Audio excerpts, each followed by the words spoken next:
Well, that's a novelty. You're refusing anything with alcohol in it. I'm not used to seeing you sober this time of day. You're trying to humiliate me. You did that years ago. Everybody knows I drink. I don't try to hide it. Drinking and my feelings for you are both bad for me. I know that. What can I do? I can't reach you without crawling into the bottle. When I'm there, I can at least pretend that you love me. And that our marriage is what a marriage is supposed to be. It's interesting to watch a bottle baby defend her weakness. One thing I can say for you, your approach is always different. Today, it's complete submission. I can't even get a rise out of you.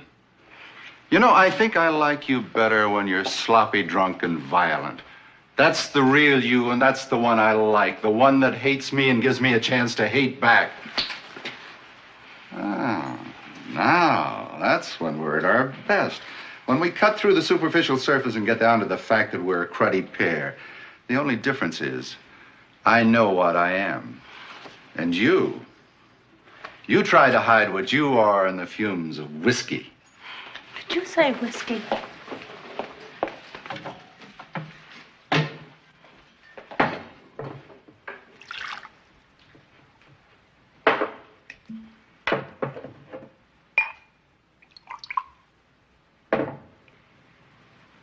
Here's to you, whiskey. The guardian of all frustrated wives. Now, be a good girl and take your guardian and go home. I've got some experimenting to do. You know, I don't like to be distracted when I'm working. Unless, of course, you've changed your mind about helping me with my experiments. You need more than me to be successful in whatever you do. Just go on butchering your guinea pigs. They can't put you in jail for that. As a doctor, I resent the word butchering almost as much as I resent looking at you. I don't know why you came here today, but whatever it was, speak up and then get out.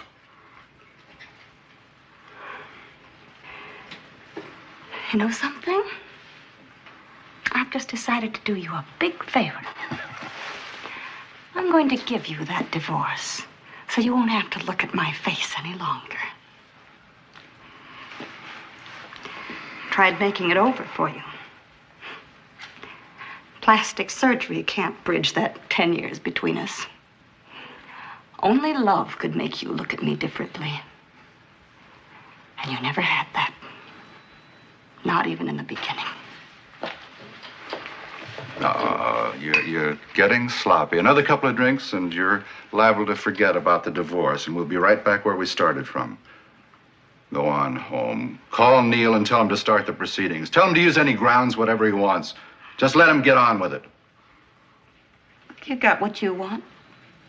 Why can't I have a little one for the road? Just enough to make me numb.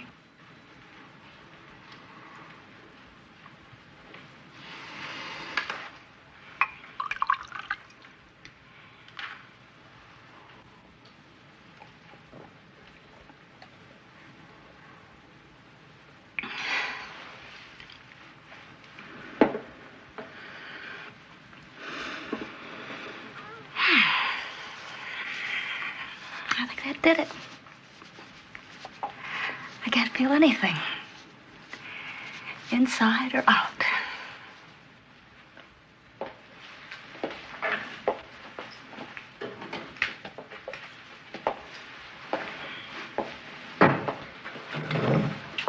Oh, I beg your pardon. Doctor, there's someone in the office to see you. Oh, that's all right, Sally. Mrs. Talbot was just leaving. Yes, I was just leaving. Finally. Well,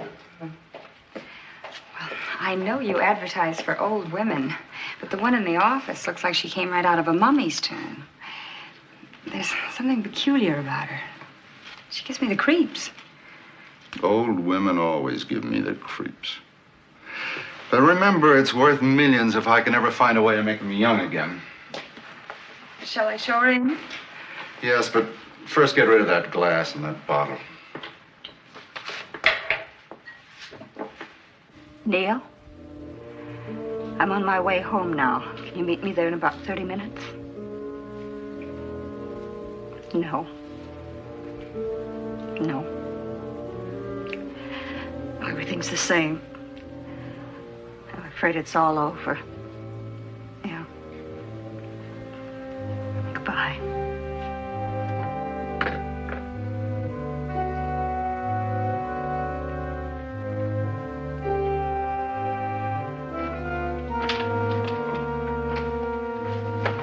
Mrs. Talbot, you will never divorce your husband. You won't have to. He will die. His death will give you life, a new way of life. You may run away, but you will never escape me. You are the one in my dreams of blood.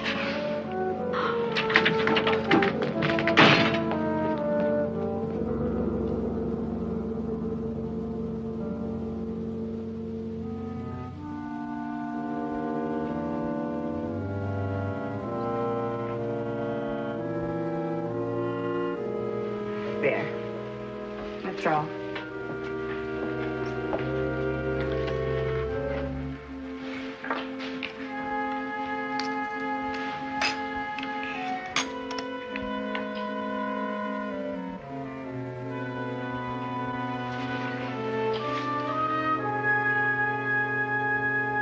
It's remarkable. Corpuscle count, blood pressure, teeth all indicate extreme old age. Would you help her up? I'd be tempted to believe you if you had a birth certificate. That is my birth certificate. The brand of the Arab slaver who stole me and my mother from Africa and sold us across the sea 140 years ago. 140 years ago? I was more fortunate than most. My mother comforted me. I learned much from her. Things that you'd want to know. What things? When we are alone, I will speak.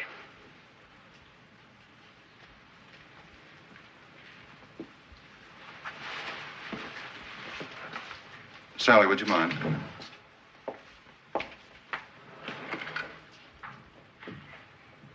Now, what did you learn from your mother that you think could be of value to me? I am of the Nando people who once lived in Tanganyika beyond the Colombo Falls. I thought they were all dead, but now I hear that many of my tribe still live deep in the wilderness. I want to go to them. You will give me the money to go. Why should I do that? Are you not trying to find a way to make the old young again? Only to make them younger. Nothing can reverse the aging process. Nothing that you would know about. Help me down, please.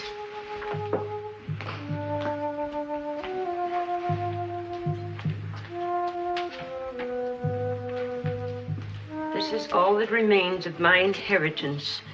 A few pinches of the life-giving nipe my mother left me. Nipe? What is it? I don't know. All that I know is that it has kept me alive many years beyond my time. And if I would be young again, I must return to my people. Are you saying this powder will make you young again? No. That slows the approach of death. There's another substance that must be mixed with it to make one young. I don't know what it is. It's the secret of the high priest of Nandos. I'm a man of science. I don't pay for mumbo-jumbo.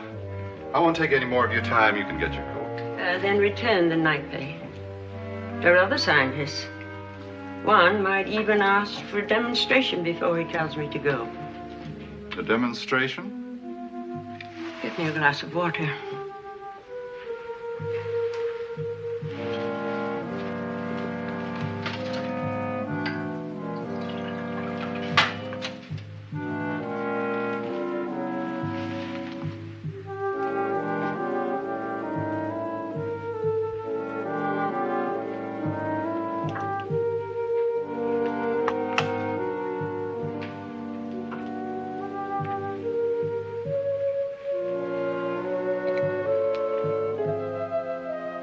We must wait a few minutes, and then you can examine me again. And you will see for yourself that the nipe hasn't slowed the aging process. All right, I'll run the tests again. If this powder does as you say, you'll have all the money you need to return to your people.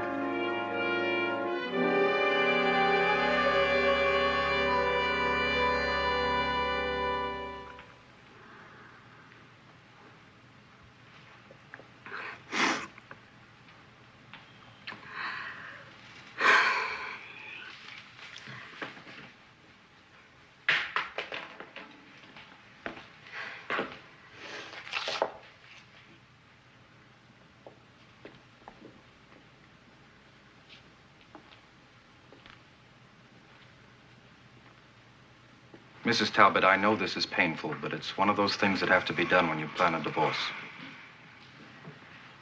Now, you and Paul own everything jointly, is that right? Then let's start with the furniture.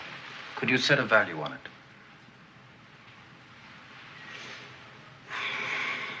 It's trash. Everything's trash. It'll make a difference to you later on, believe me. Oh, nothing makes a difference. It's all trash. Like me. Old trash. I think you've had it for tonight. You get some sleep. No. I'll take you up to your room. No, I don't want you to go. Mrs. Talbot, please. No, please don't leave me Mrs. alone. Talbot. No, no. You know something? You know what she said? She said, "You are the one in my dreams of blood." That's what she said. I'm going to get you a doctor. I don't You're drinking yourself into the DTs. Now, come on. I don't need a doctor. Sit down here while I... I don't want a doctor. Neil, I'm glad you're here. You're just the man I wanted to see. Well, since I'm representing your wife, don't you think it'd be more ethical if you got another attorney? What for? Your divorce. Divorce? Who said anything about a divorce? Come, both of you. Let's go to the bar. I've got a story to tell you that's fantastic. Come on, June. Sit down.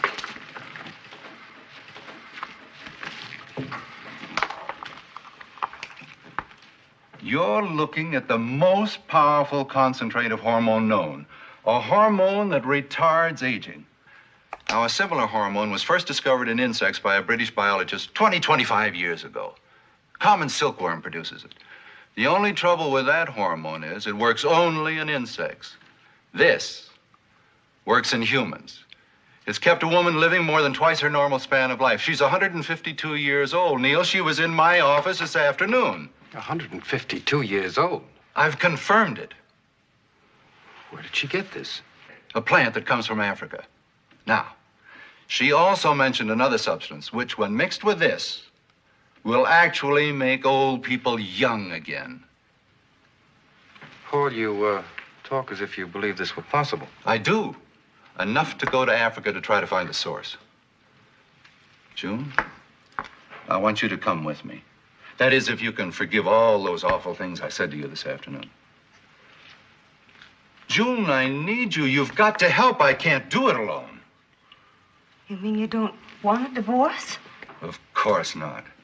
I'll make it all up to you. Oh, what an idiot I've been not to realize how important you are to me. Just think. The trip together, the new country, the jungle, it'll be so exciting. Oh, Paul.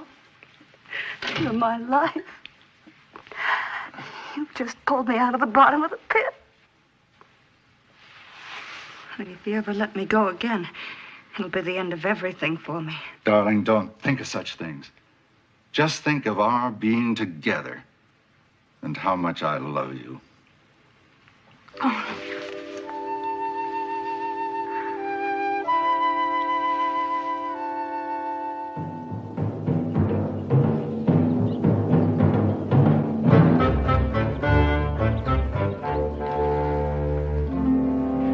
Yes, I know the Nando people.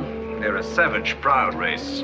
They refuse to accept anything from our so-called civilization. They have an undying hatred for Europeans. The government has issued orders to respect their territory and leave them strictly alone. So I was told at the consulate. Then why come to me? I've heard you're a gambler.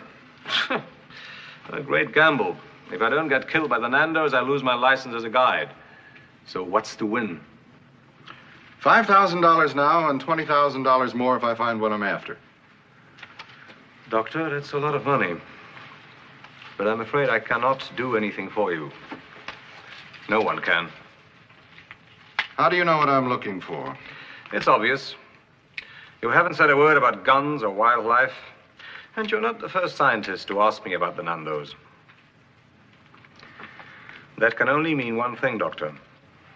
The legend that they have a secret process to retard age. Dr. Talbot, as much as I would enjoy earning your money, I cannot help you find something which doesn't exist. I'm not asking for your advice or opinion. I'm merely seeking your services as a guide. Your insistence does not impress me, but your money is most persuasive. Doctor, you've got yourself a guide. Now, come to think of it, about 3 days ago, an old Nando woman came through here and hired bearers to carry her back to her tribe. Did you see her?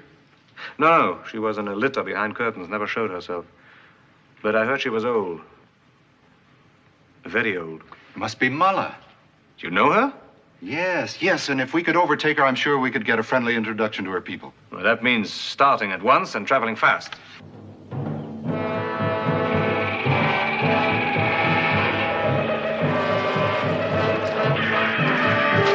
Take a look. See them?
Colombo. We'll cross over and make for the falls.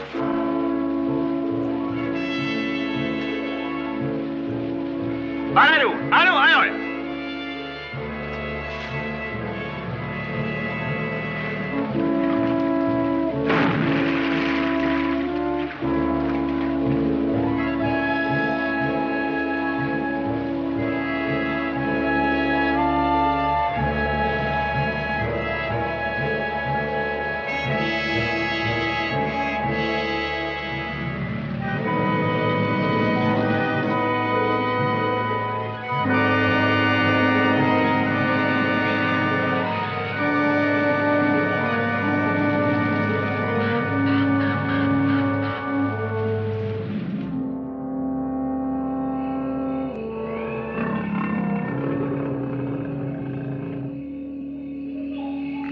Now, we should be right about there. That's right.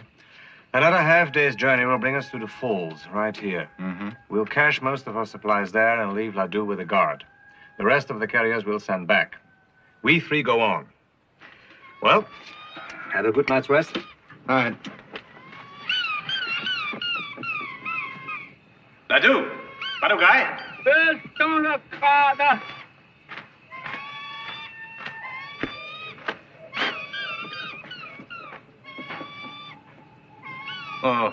Tere vagyok.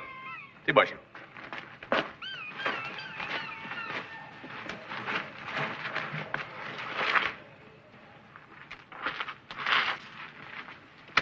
Another long day tomorrow. You better get some sleep.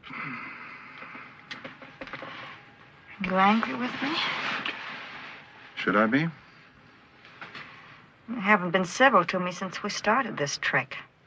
Oh, June, don't start imagining things. You don't have to. This time I know it's not my fault. I've done everything I could to please you, and still you avoid me. You seem to take a sadistic pleasure out of making me miserable. Don't leave me like a wounded animal to suffer. You're going to tell me why you've been acting like this. Look, I didn't ask to come along here with me. This was your idea. Now you tell me why you're torturing me. I wasn't aware that I was torturing you. I'm sorry. Sorry's not enough. I'm leaving tomorrow with the carriers, Paul. I mean it. June. Can't do that. You don't know how important you are to me. Your leaving would spoil everything.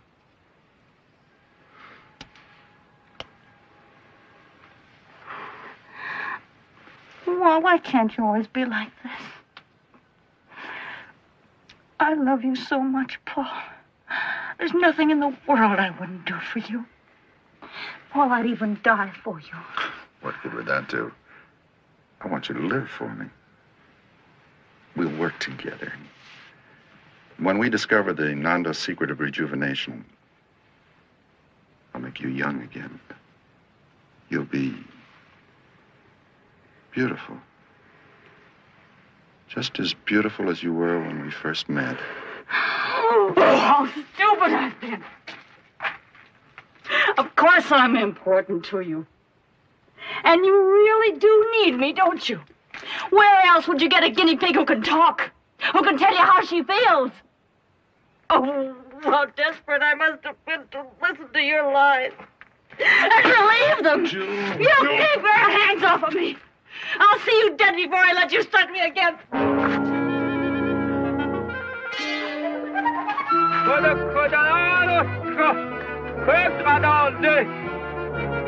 Ledoux, where'd she go? Go get her. Bring her back. What's the matter? It's June. She's run off.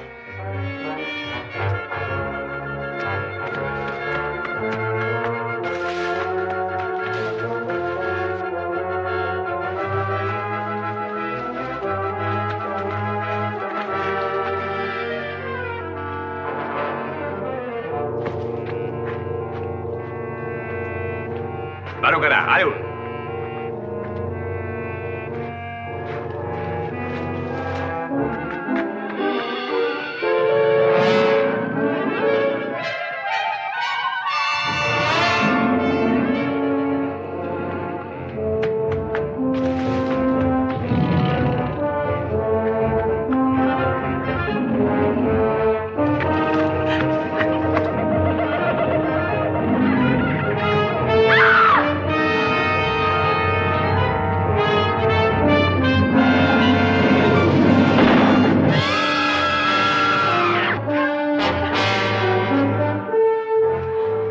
Now, it's all right. Now, try and get hold of yourself. Look, the leopard's killed and you are safe. Come. Come.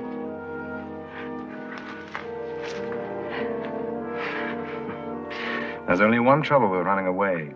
You always meet yourself when you get there. Now, come on. Let's get back to camp. Come.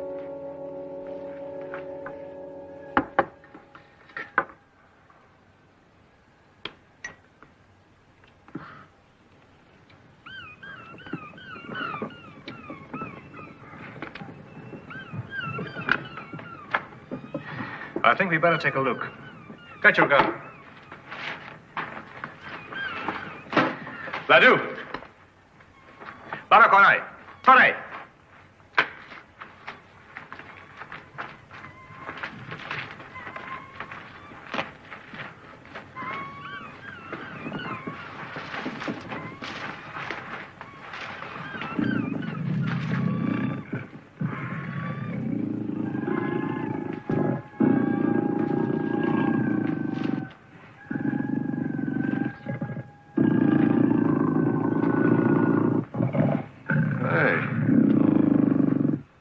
What's that?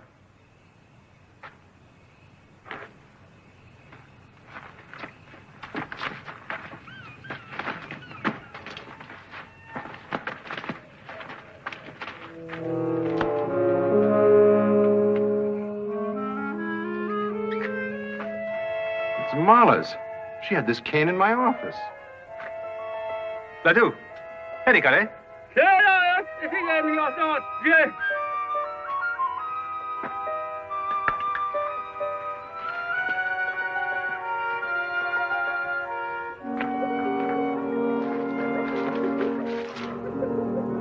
Nandos.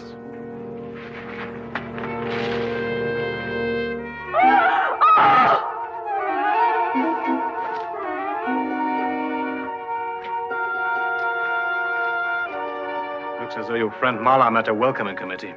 Yes, but her body isn't here. What worries me is why these bodies are still here. There are plenty of hyenas and vultures around. What do you mean? Something's been frightening the scavengers away. Ladu? Ladu!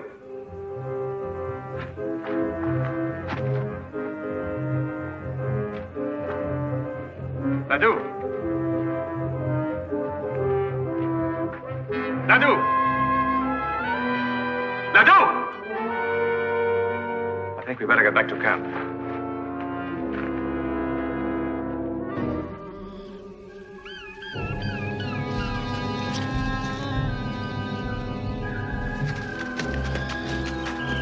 Ladu!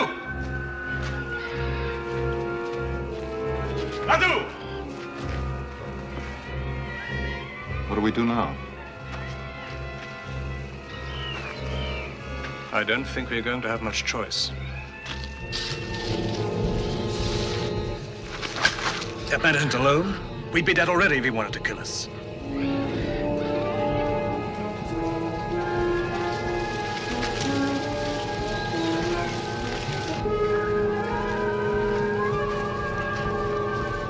Give me your gun. Allez! Voilà là, voilà les. Allez! Allez là, mon pays. Voilà quelle est? Voilà là. Voilà.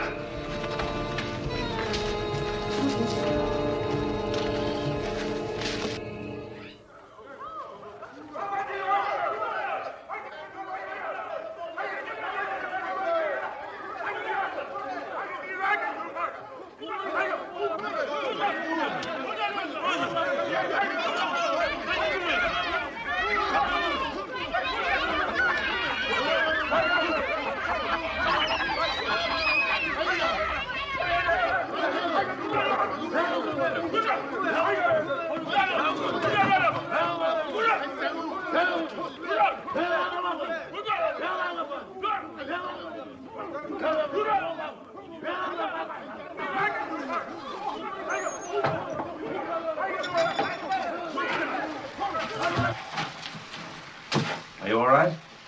Yes, I'm all right.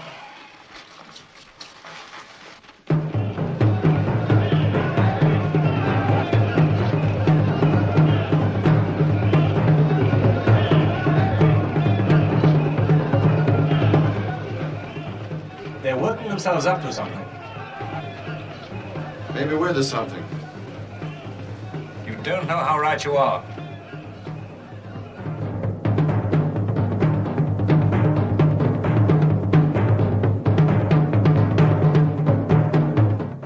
Oh. I think we're about to have company.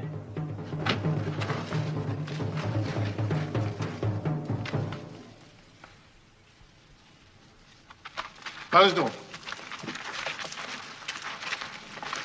It's Marla. She'll help us, you'll see. I hope you're right. We'll need it.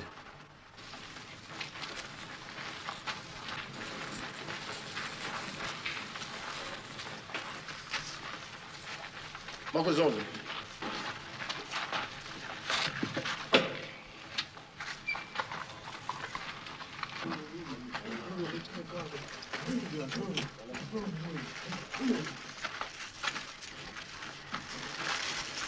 Dr. Talbot, we meet again. I've been expecting you. Then tell your people to set us free. We're not here to do harm to anyone. I've come to help. I know why you've come.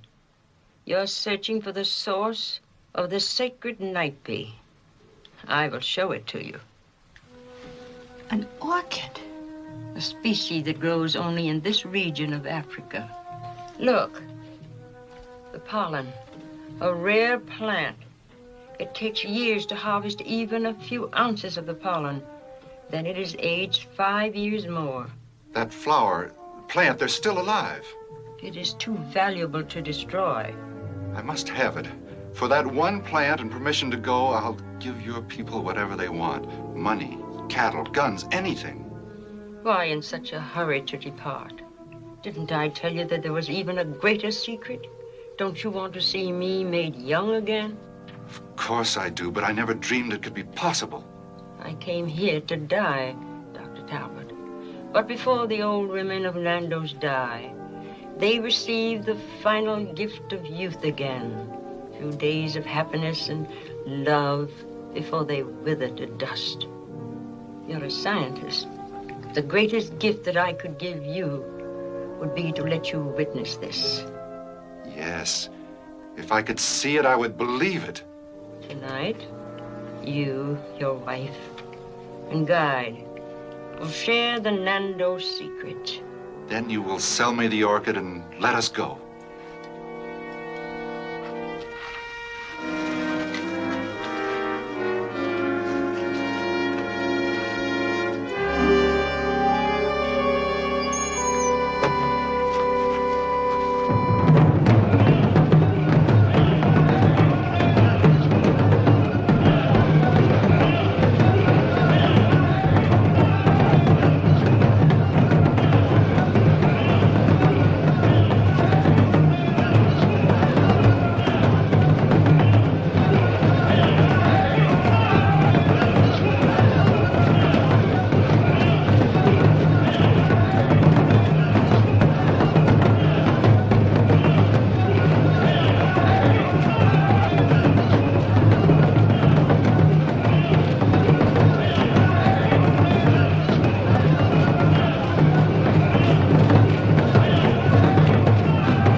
For you, white men, and you, white woman, you're about to witness that which none other than the Nandos has ever seen before.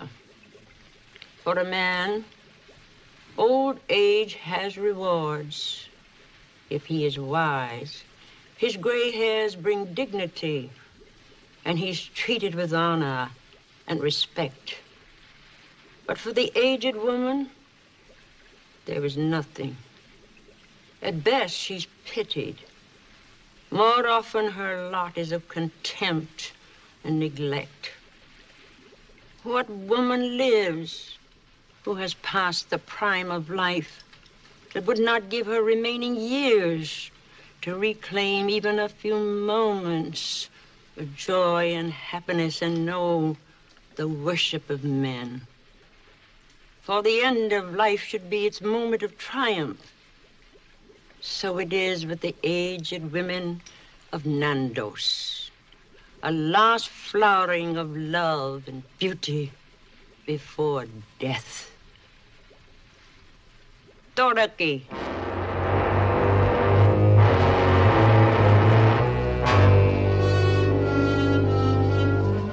He's drugged.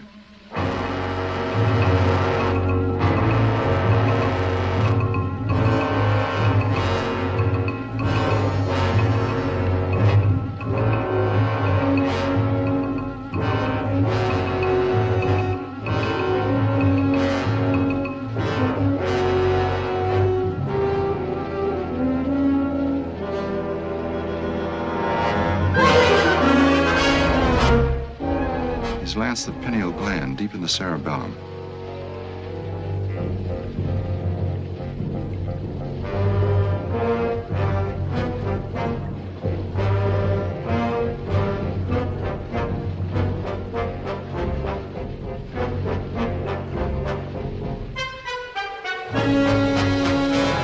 He's adding the pineal hormone to the nape.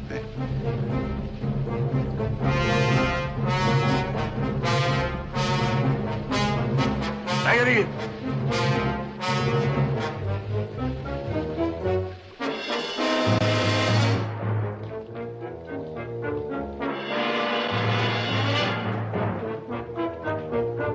Marjorie!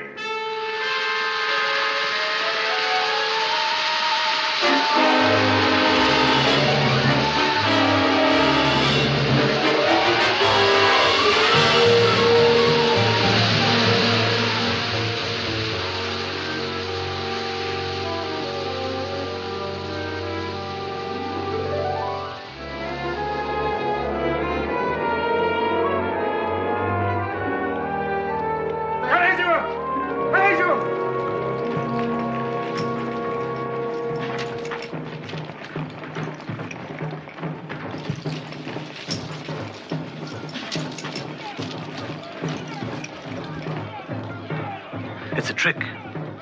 It's another woman. No, it's Mala.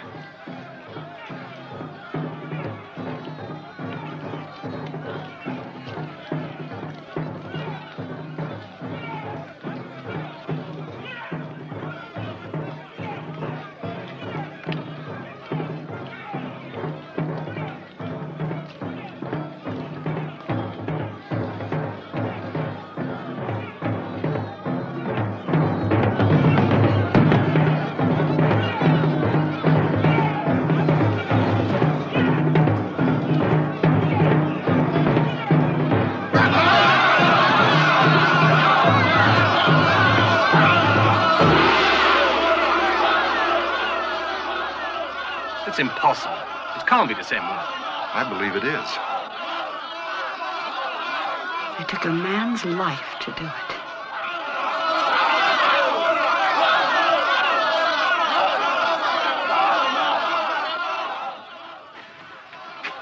Now you have seen the secret of the Nandos, as I promised. How do we know you're Mala? Do you remember the mark of the Arab slaver that I showed you in your office? I knew I was right. Mala, you've got to help me take your secret back to the States. It is the one secret that will never leave my people. When I die, you too shall die. Enjoy the night while you can. Until morning, I grant anything you may wish, save freedom. Mala, could you make my wife young again? Yes, but she must choose the man for the sacrifice. I could never do that.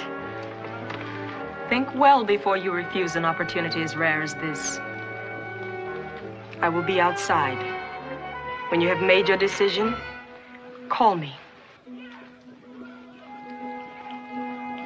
June, you've got to do this for me. If you can divert their attention, we may get a chance to escape. We could get help and come back for you. You mean you'd actually leave me here? But darling, Garvey and I can be back tomorrow now that he knows the exact location. I see what you mean.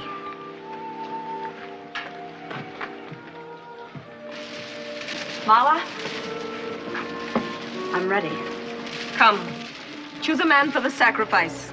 You have your choice. Any man I wish? Any man. Then I choose him. Adore. June!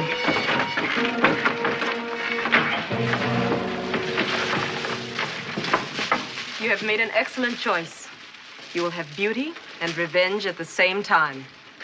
Mrs. Talbot, now that Mala has given you the precious gift of youth, I think it only fitting you show your appreciation and give her your beautiful gold necklace. Don't you remember the expensive gold necklace you asked me to keep safely for you? Oh, yes, I remember. Mala, would you accept this gift from me?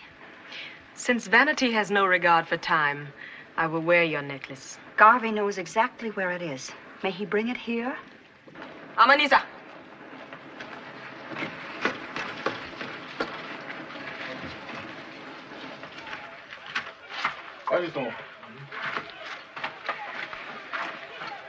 Garu, Garu.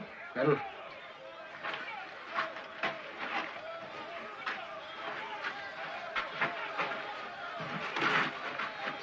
Mala. Barage. Mala? Mm-hmm. Mala. Paraguay.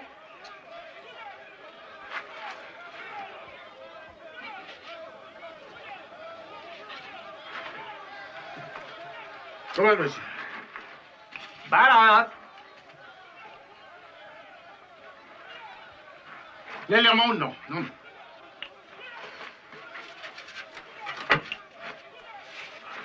Barigay. Allez, gars. Allez, mon don.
Is it true?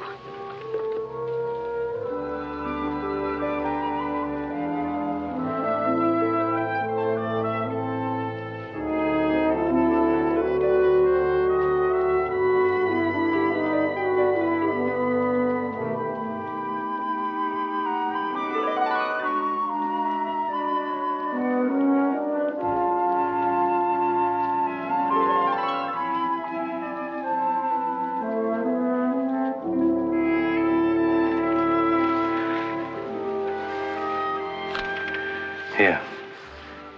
Look. I'm young. I'm young again. Yes. And you're going to stay young. We're getting out of here. Come with me. Get out there.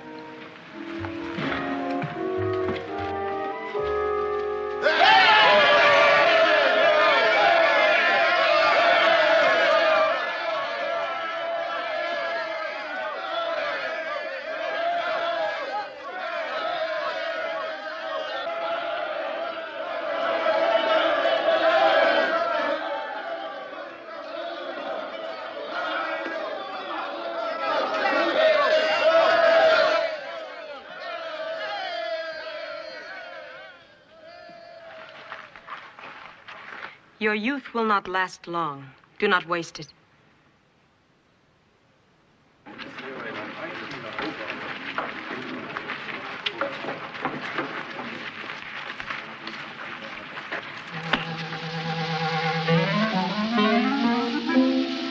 This night is yours.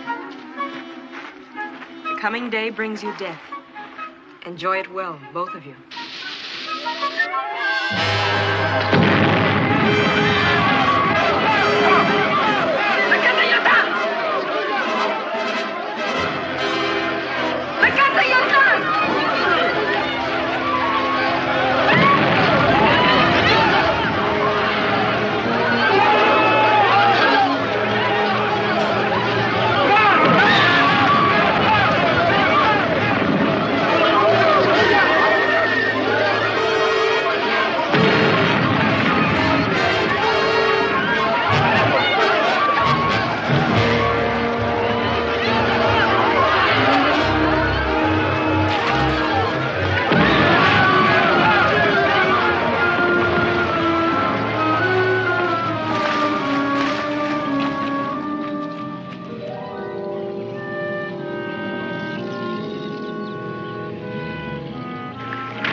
We are safe as long as we stay away from the river's edge. Do you know where we're going? Mm-hmm. Yes, I do. The river runs north all the way to Lake Victoria. That's where the railroad is. It will take us quite a while to get there.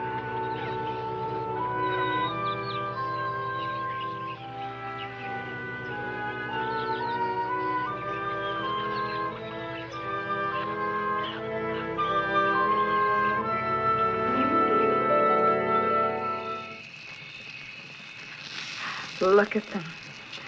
And Mala said it wouldn't last. You know, David, sometimes I can't sleep at night thinking of the way I was. I'd rather die than go back to that. There wouldn't be any going back. I took care of that. Young lady, you're in the company of a man who's going to be very rich once we get back. I have here the elixir of sudden wealth and beauty. You got away with them. Wasn't that the whole purpose of the expedition?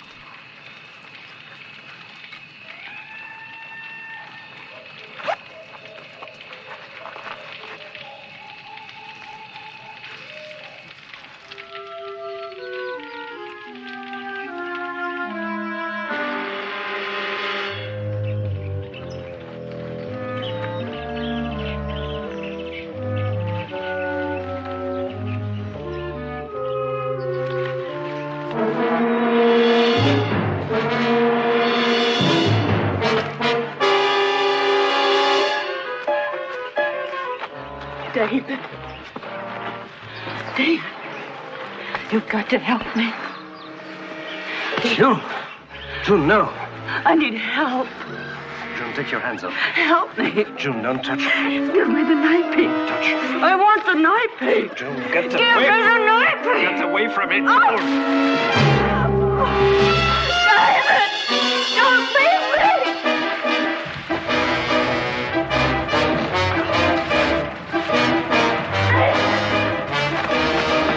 David, please don't leave me!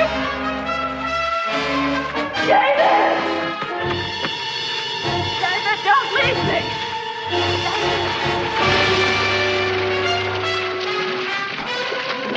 I can't get out! Help me out! I'm sinking, June! Give me the leather pouch. Help me out first, I'll give you the leather pouch. Give me the leather pouch first. June! Help me! June, come on, quick! I can't get out! Hurry up, what are you waiting for? June, what's the matter? June! All right. All right, here. Grab on. Pull, June! Little more! Little more! Little more!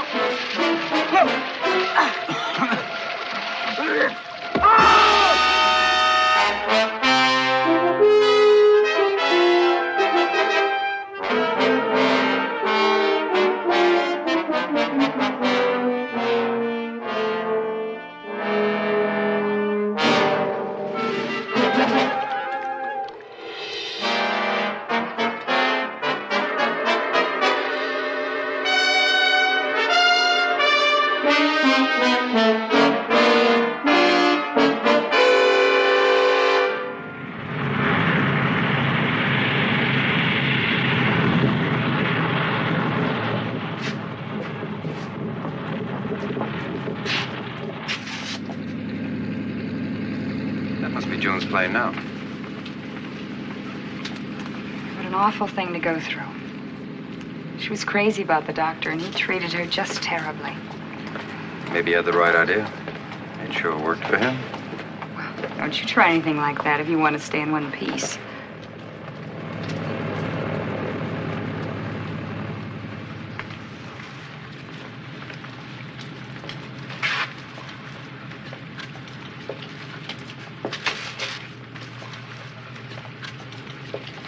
You see her? No. It's funny. Her wire said flight 16. Maybe she missed the plane.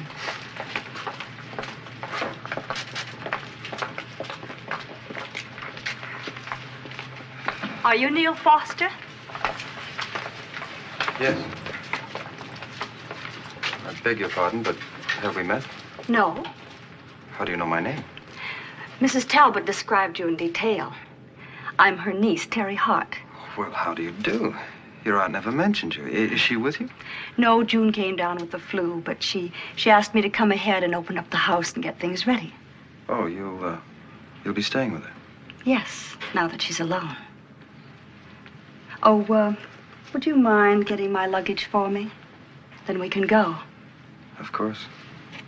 Glad to.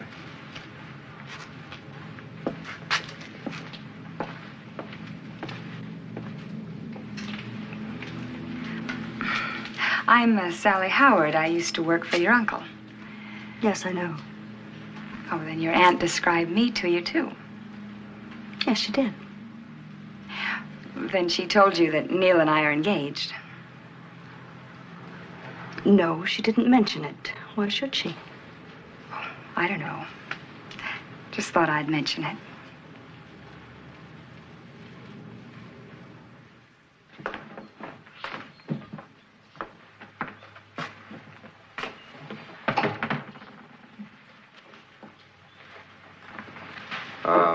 That's everything. Oh, thank you. I hope you'll be comfortable. Thank you. If you need anything, why, just call me at the office. All right. Bye, Miss Hart. Bye. Neil, Yes? do you know where my aunt keeps the liquor? The liquor? Mm-hmm. Yes.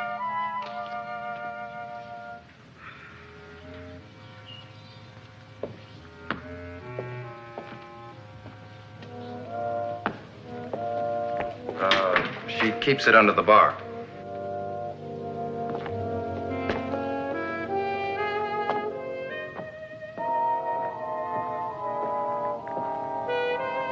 What do you have? You're the bartender. How about a little vodka over ice? That's fine. Only, there isn't any ice. Next time you come, there will be.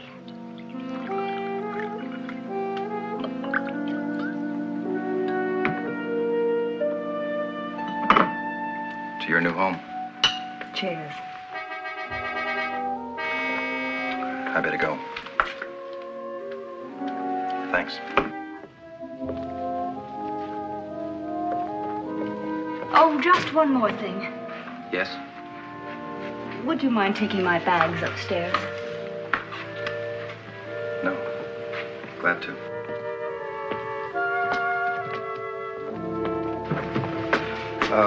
Which room? Put them in my aunt's room for now. I don't know what room I'll be using. All right.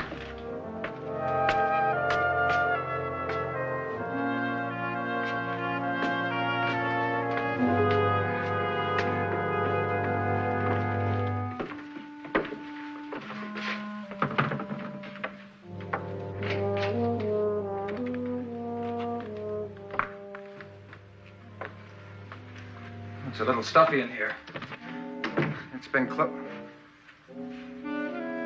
been closed up for so long.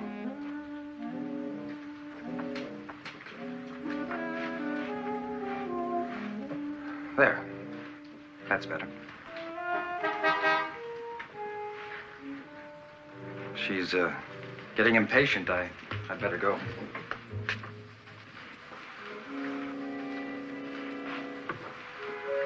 Sally's outside waiting. She has years to wait. My time is much shorter. What? I can't explain that. You think I'm attractive?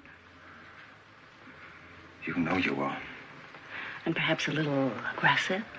I don't know you well enough to answer that. Would you like to? Uh-huh.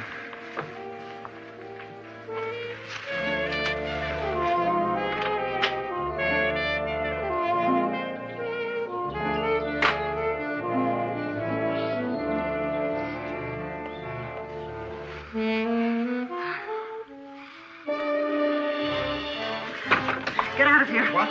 Get out! Go! Terry, listen! Terry! Terry, what's wrong? Terry! Just go!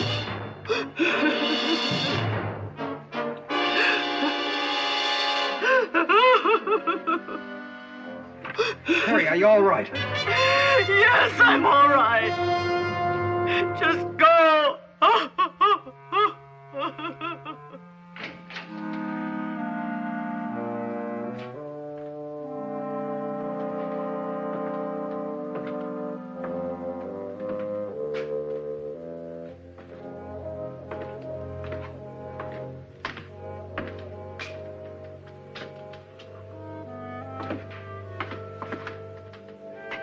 I don't think an explanation will help. Do you want to try? No, I don't. I had a drink with Terry and took her bags upstairs. Look, her aunt's an important client and a good friend. I couldn't just run out. Now, don't start imagining things.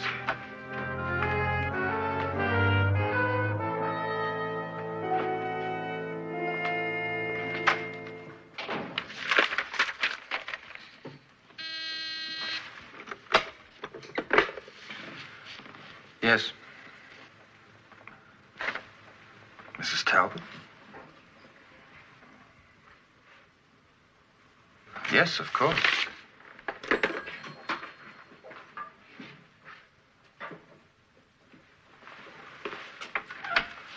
June, why didn't you call me? I could have met you at the airport. I didn't want to bother you. I can't tell you how sorry I was to hear about Paul. Let's not talk about that. It's been a nightmare. Oh, please sit down.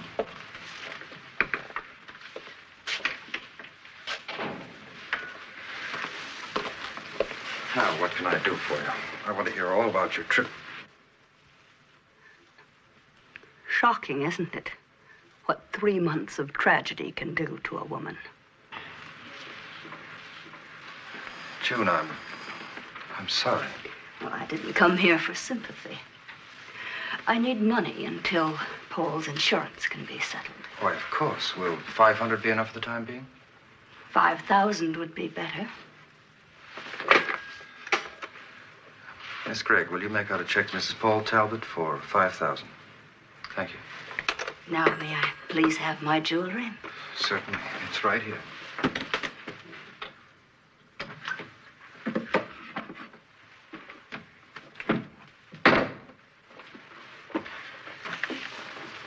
you, and if there's anything I can do for you, please don't hesitate to call. Thank you. I appreciate that.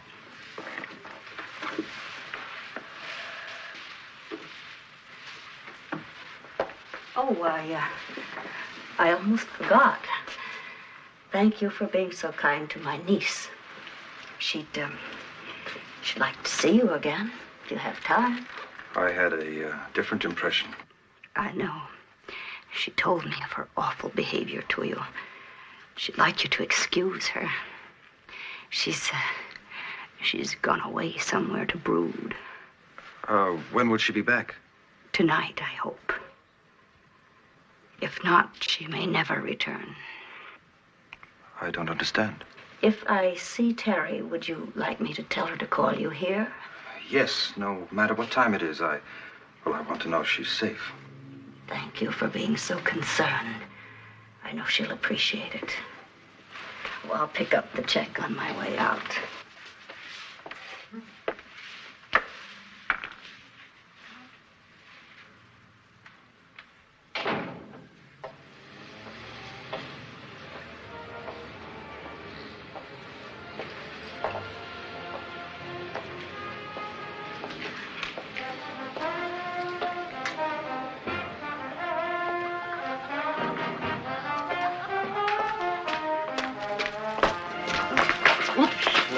I'm sorry. Let me pick it up, lady. I just want to find out if I can bend over without falling down.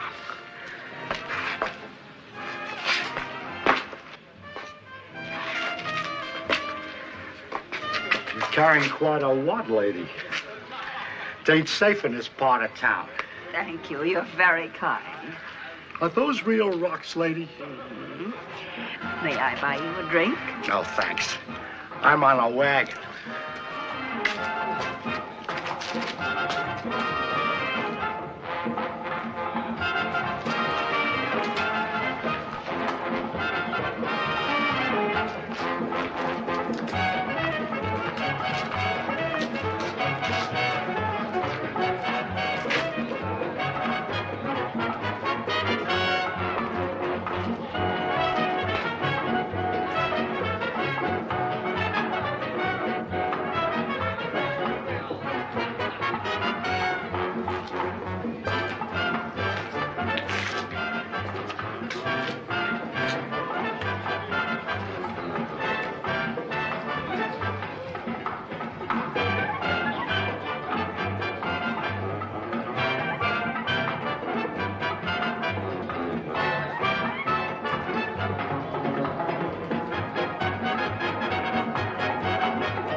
You like music, honey? Mm-hmm. Real hot music. Isn't this a beautiful view? Yeah. Just like Tiffany's. You dig young guys, honey? I like young men very much. Sure you do. Where do you come from, honey? Does that matter? I'm here now. Yeah. Got any relatives? No, I'm all alone. Nobody to worry about you or miss you, huh? No, that's why I appreciate your company so much. Oh, that's nice. You married? I was once. He's dead now. That's too bad. Yes. He was like you in so many ways. How's that, honey? He was so understanding of older women. So considerate. I'm very understanding of you, honey. Especially in all this beautiful jewelry that you're wearing.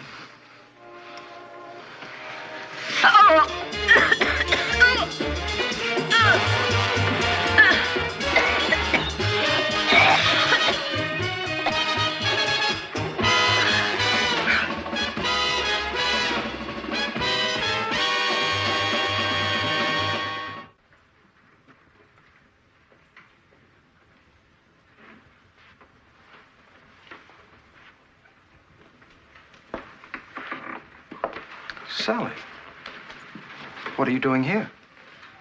Be more to the point if I asked you, considering we had a date 2 hours ago. Oh, I'm sorry. I forgot. Is that all you have to say? Well, I got to working on some briefs, you know. Oh. Oh, yes, you've been working. Very interesting work. All right, I won't lie to you. I was waiting for a phone call. From Terry?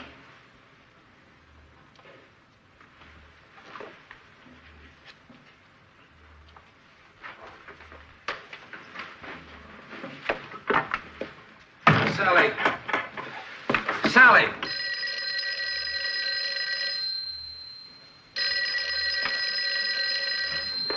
Hello? Terry. Your aunt had me worried. Are you all right? Sure. I'll be there as soon as I can. In about an hour. Oh, all right. Bye.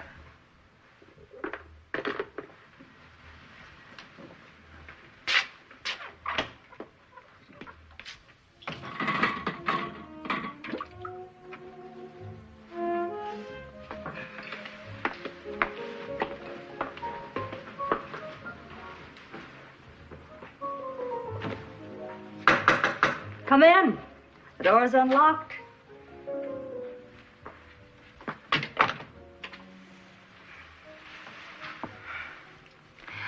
All set for a lovely evening, aren't you? Champagne, soft music. Very nice. You don't miss a trick. I try not to. Now, why don't you be a good little girl and go on home? You wouldn't want Neil to find you here like this, would you? Oh, that's for sure. But you missed the most important thing. I wouldn't want Neil to find you. So you're coming with me. I'm putting you on the next plane to New York. Oh, it'll be ridiculous. Well, why don't you get out of here This and is leave the me most alone? persuasive little instrument, and if you don't want me to use it, you'd better hurry.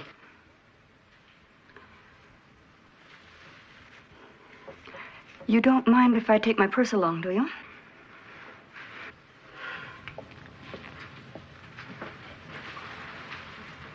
And, I'll need a coat. It's in the hall closet. Get it?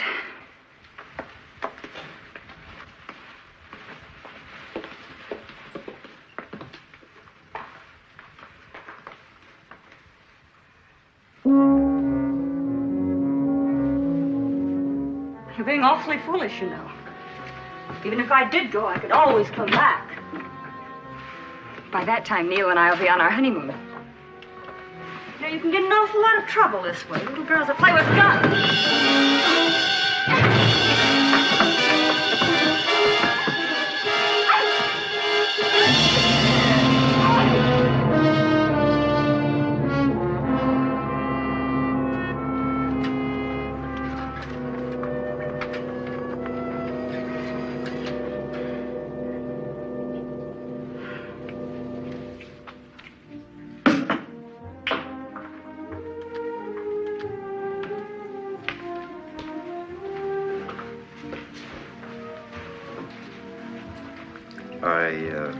I told Sally how I feel about you.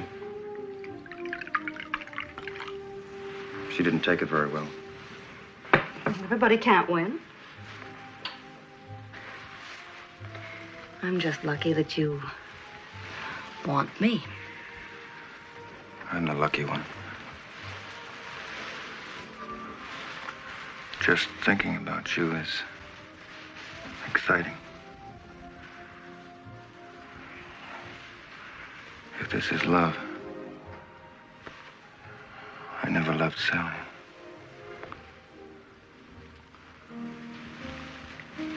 Terry, will you marry me?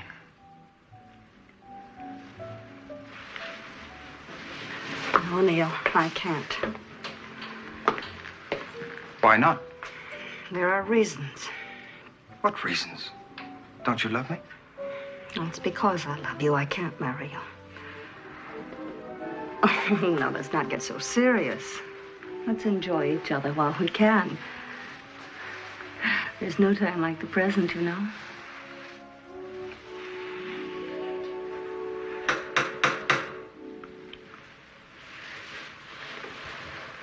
I'll get it.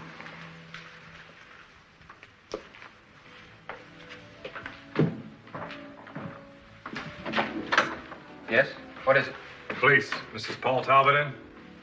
No, she isn't. She's spending the night with friends. What's the trouble? Mind if I look around? Now, just a minute. This is a private residence. Unless you have a search warrant. Just do. Neil, make them go away. I'm afraid he has the right to be here. This is a search warrant. Officer, I'm Mrs. Talbot's attorney. If she's in any trouble, I have a right to know about it. Can I say anything about trouble? If I knew what Mrs. Talbot is accused of, maybe I could help. She isn't accused of anything. We just want her for questioning about a murder. Murder? Oh, that's impossible. Just doesn't figure. A woman who owns a house like this getting mixed up with a guy like Jerry Landau. Who's he? Small-time con man. He was found murdered in his car earlier tonight. He was seen in the presence of an elderly lady. No witnesses. Witnesses that could identify Mrs. Talbot? No need to. Landau had her calling card in his pocket. This address, Mrs. Paul Talbot. This is unbelievable. Well, maybe he kidnapped her. Well, we won't know till we find her. Landau probably planned to rob her. That was his specialty. Got the drop on him. He was killed with a peculiar sharp instrument. My aunt wouldn't do a terrible thing like that. Your aunt? Funny. There was a murder exactly like this one a week ago. Oh, then it couldn't have been Mrs. Talbot. A week ago, she was in New York. So was the murder. Joe, I guess we better exercise that search warrant. See if there's anybody upstairs. Right.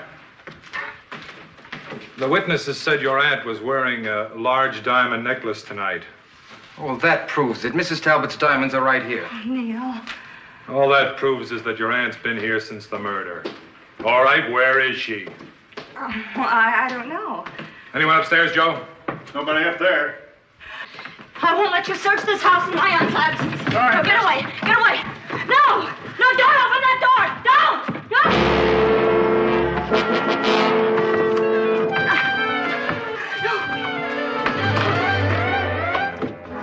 She tried to kill me. I had to kill them. It was my only chance to stay young. We really did find the secret of rejuvenation. I'll show you. I'll show you. I'll become beautiful again. I'll show you.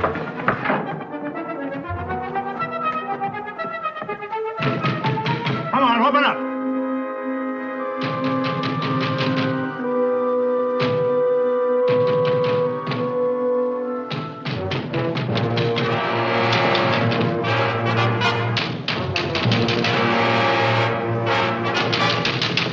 It's not working. I killed Sally for nothing. Hit it.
quench our thirst, quench our thirst, quench our thirst. Here's the way we quench our thirst. At the refreshment counter, now's the time to yum, yum, yum, yum, yum, yum, yum, yum, yum. Now's the time to yum, yum, yum. At the refreshment counter, popcorn, drinks, and candy too, candy too, candy too. Popcorn, drinks, and candy too. At the refreshment counter, at the refreshment counter, at the refreshment counter.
Thank you for keeping open so late to take care of us. Oh, that's quite all right, sir.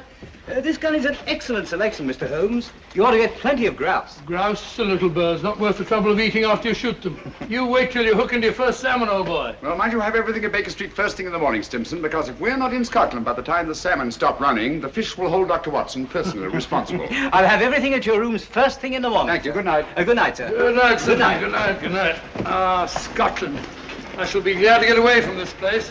The smell of heather after rain, the crisp night air, with the stars shining clear in the sky. Bed in the bush with stars to see, bread I dip in the river. There's the life for a man like me. There's the life forever. Huh? Robert Louis Stevenson. The Treasure Island fellow? Yes, and many other lovely islands too, Watson. Hello.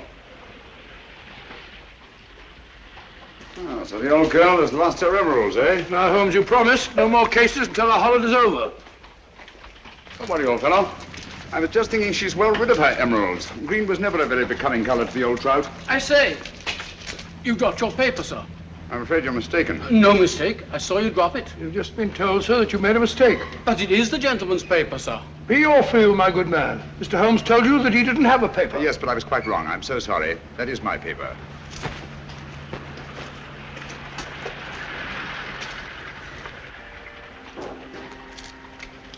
There are times, Holmes, when your behavior is utterly inexplicable. Oh, I'm sorry, sir. May I recommend a visit, gentlemen? A visit where, sir? The best fish and chips in London, Fish and gentlemen. chips? I never eat fish and chips. My friend doesn't eat fish and chips. We loathe fish and chips, sir. Well, come to think of it, old fellow, some fish and chips might go very well just now. Thank you for your suggestion, sir. Come on, Watson. Fish and chips, filthy stuff. I wish you'd brought our cat.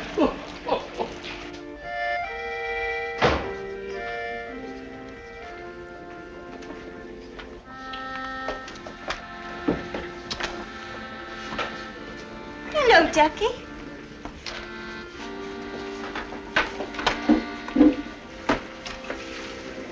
Good evening, gentlemen. Evening.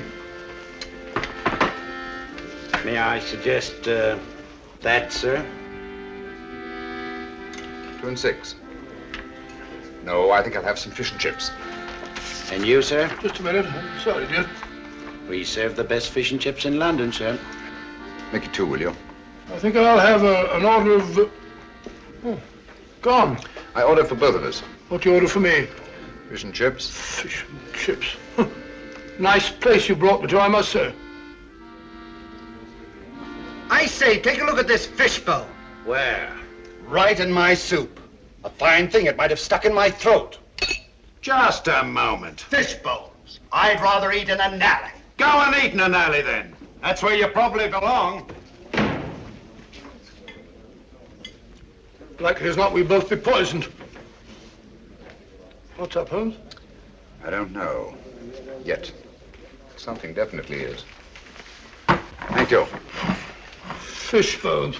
Fellow probably was right. Looks like something one might find in an alley. That's it. What's it? Fishbone Alley, of course. Oh, what's the price got to do with it? It's not the price. It's the numerals. 26, number 26, Fishbone Alley. Everything these last few minutes has been directed towards giving us that address. Oh, come, Holmes. Who on earth will go to all that trouble? Duchess's photograph. Duchess Brookfield's house, Berkeley Square. About 8 o'clock last night. I've got it. 8 o'clock. But you said you weren't interested in the old Trout's emeralds. I'm not. Well? We've just been invited rather circuitously. I've meant to appear at number 26 Fishbone Alley at 8 o'clock tonight. Well, mumbo-jumbo, if you ask me. Probably no such place as Fishbone Alley. Oh, yes, there is. It's off Mount Street. 7:45. We've just got time if we walk briskly. Good night, Ducky. Oh, but, look here, Holmes, you're not thinking of going there, are you? Naturally, someone must want to see us rather badly to have gone to all that trouble. But hang it all, it may be a trap. Well, if it is, at least it promises to be an interesting one.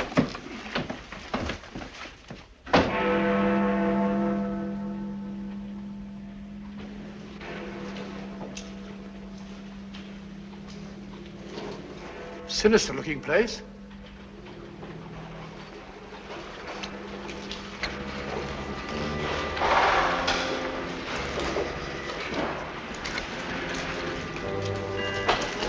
See that? They're expecting us.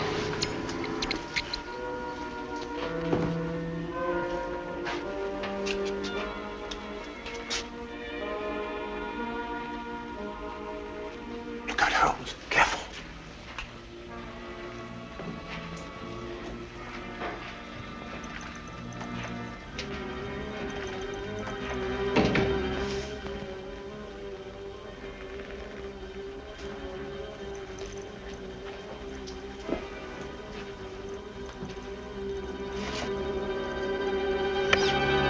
Won't you go in, gentlemen?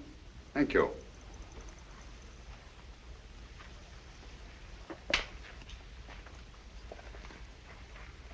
Please forgive the somewhat odd way in which we summoned you, Mr. Holmes. The method was ingenious. I'm sure you must have a reason. Briefly, we wish to engage your services to take someone from England and deliver him to a place we shall designate. And the name of this person? That I am not at liberty to divulge. Gentlemen, I'm not accustomed to working in the dark. I bid you good night. Mr. Holmes, one moment, please. We are prepared to pay any sum you name, Mr. Holmes. I assure you this is a matter of international importance. My dear sir, I realized that when I encountered the Prime Minister of Rovina lurking outside an oyster bar in Soho, apparently for the sole purpose of stimulating my appetite for fish and chips. You deserve your reputation, sir. I take it that you brought me here on a matter pertaining to the death of His Majesty King Stefan in an automobile accident last week. His Majesty was not killed in an automobile accident, Mr. Holmes. He was assassinated. It's a great loss to the whole democratic world. Won't you sit down, Mr. Holmes? Thank you. Roger.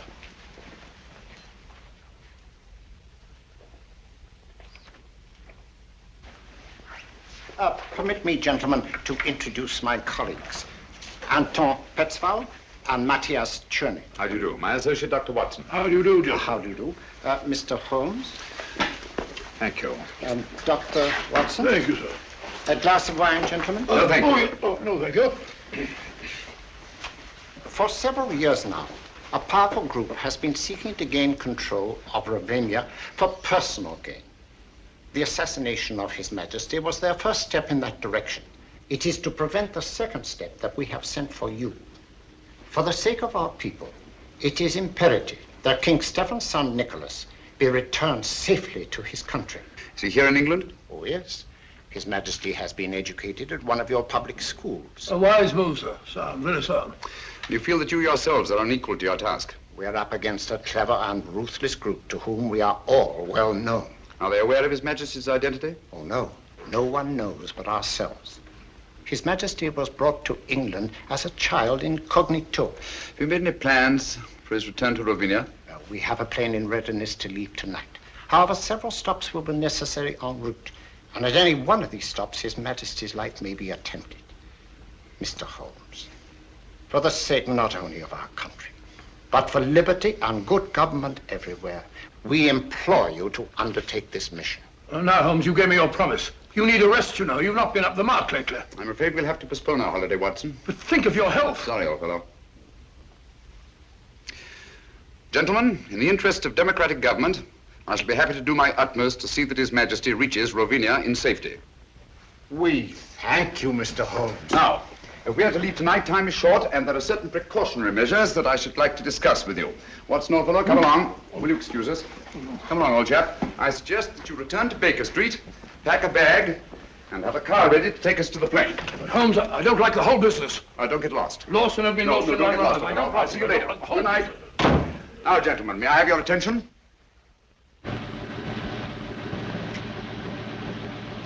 Certainly a forsaken spot for an airfield. Certainly is. I feel like one of the babes in the wood. Look out, Holmes, who's that? I imagine we've reached our destination.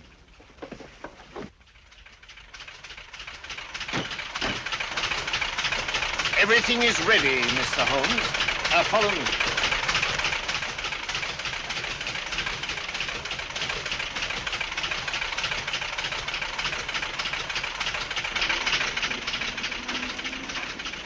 Your Highness, may I present Mr. Sherlock Holmes? How do you do, sir? And Dr. Watson. How do you do, sir?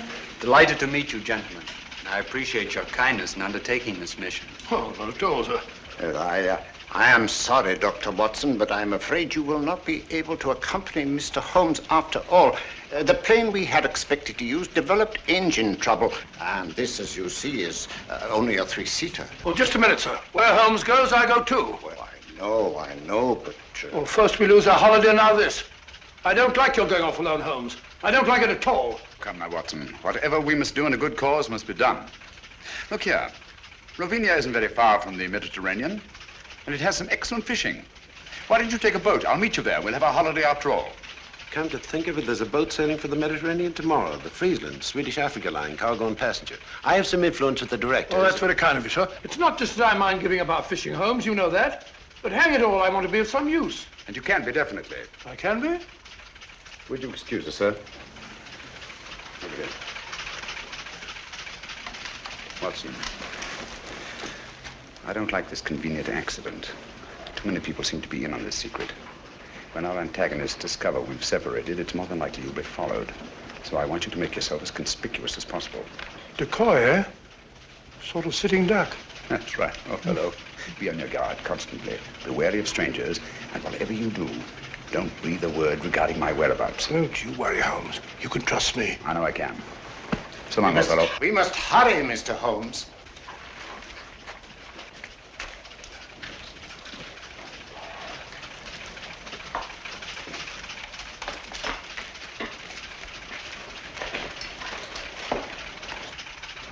I don't like it.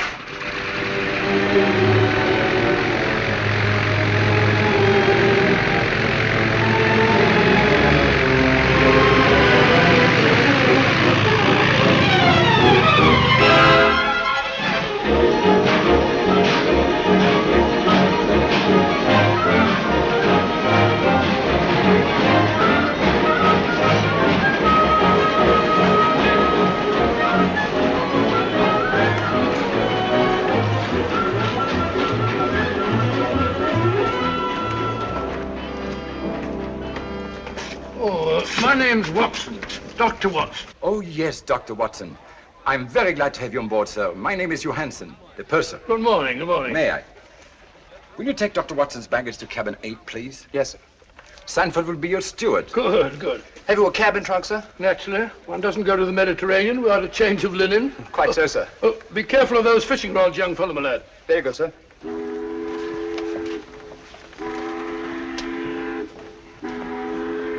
Your cabin is very comfortably located on the port side of the ship, sir. Good. I hope I've got a nice reading. Excuse me. Purser, has anybody been asking for me? Why, no, Miss Woodbury, not as far as I know. Oh, may I introduce Dr. Watson, Miss Woodbury? How do you do? How do you do? Miss Woodbury is quite a singer, you know. She will be with us all the way to Alexandria. Oh, splendid. I used to sing a bit myself. Sounds like Loch Lomond and so. Pardon me, sir. You weren't in the lounge. Oh, excuse me. Certainly. You must sing it to me sometime. Is this your first trip to the East, Miss Woodbury? Yes, and I'm tickled to death. American? Brooklyn. Brooklyn? Yes, Brooklyn. I've been wondering, are you the Dr. Watson? Well, I'm Dr. Watson of 221B Baker Street. The one who is associated with Sherlock Holmes? Well, Holmes and I have been associated on quite a number of cases. Is Mr. Holmes with you this trip? No, as a matter of fact, he's gone. Gone where? Well, he won't be along with us. He's a very busy man. You know, he relies very large on me. Came to see me off the station. He said, Watson, I shall be lost without you. Oh, I'm so sorry he isn't here. You see, I've heard so much about his work. And yours. Oh, perhaps someday you'll let me give you an insight on some of our most interesting cases. Oh, Reggie. Who? Excuse me. Reggie?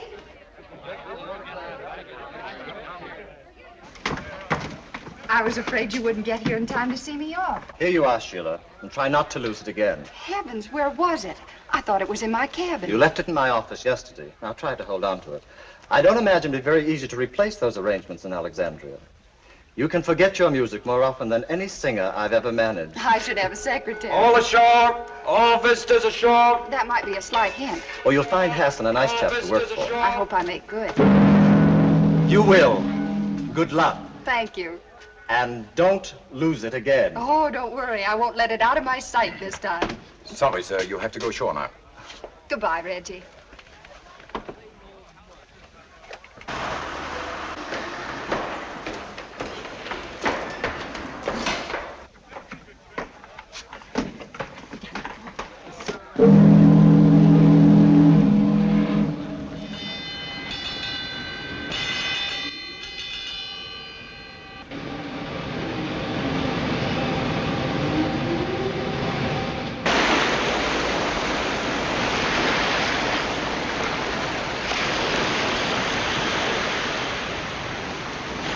I make it a rule to take a 3-mile hike before each meal. Keeps one fit. Stimulates the digestion. That and a glass of milk. As I was saying, she was in wonderful voice. I shall never forget that last night at the old Adelphia. Pulled down now to make way for a cinema. Heartbreaking. Where would we be without the cow, Doctor? The cow? Haven't think so, dear. I'm sure Mr. Arnold here would be happy to help me in organizing deck games. Shuffleboard, deck tennis, medicine ball. Hiking! Shall I put you down for a 3-mile hike before lunch, Dr. Watson? No, thank you very much. I prefer to sit down before my meals, relax and have a glass of sherry. Like Ferdinand the Bull. I am on a holiday. How does that little tune go? Let me see. I'll think of it in a minute. Incorrigible. I have it. Da da da da da da dee dee da da da da dee da da da da That's it. Then I'll put you down for a 3-mile hike before each meal. Yours? Thank you, yes. There's a bag goes with it. Thank you. Oh, lunch. There's nothing like salt air to give one an appetite. Don't you agree, Mr. Arnold? So long, Ducky. See you later. Aren't you coming, Dr. Watson? No, my dear. I'll join you later. All right. What would Holmes do?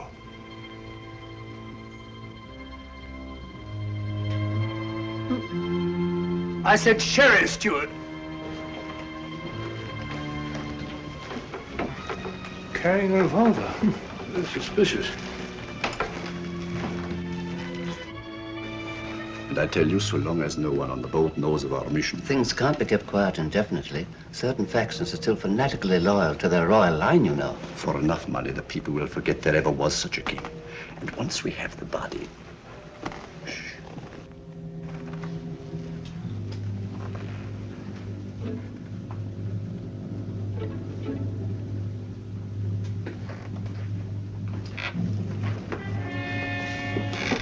Doctor?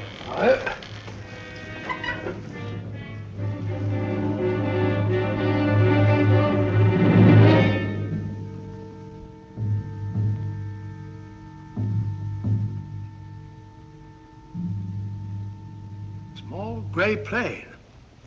2 white stripes. No. Can't be true. Holmes. Holmes gone.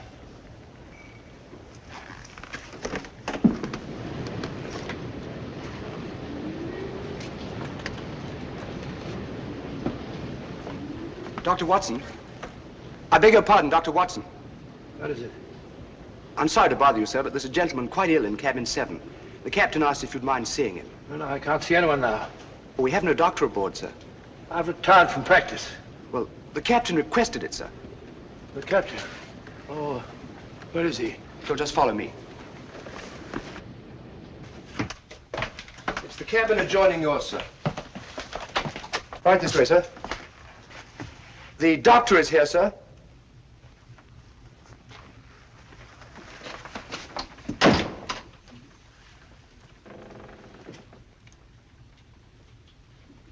Is it serious, Doctor? Oh, dear, dear, dear. Can't you see I'm busy?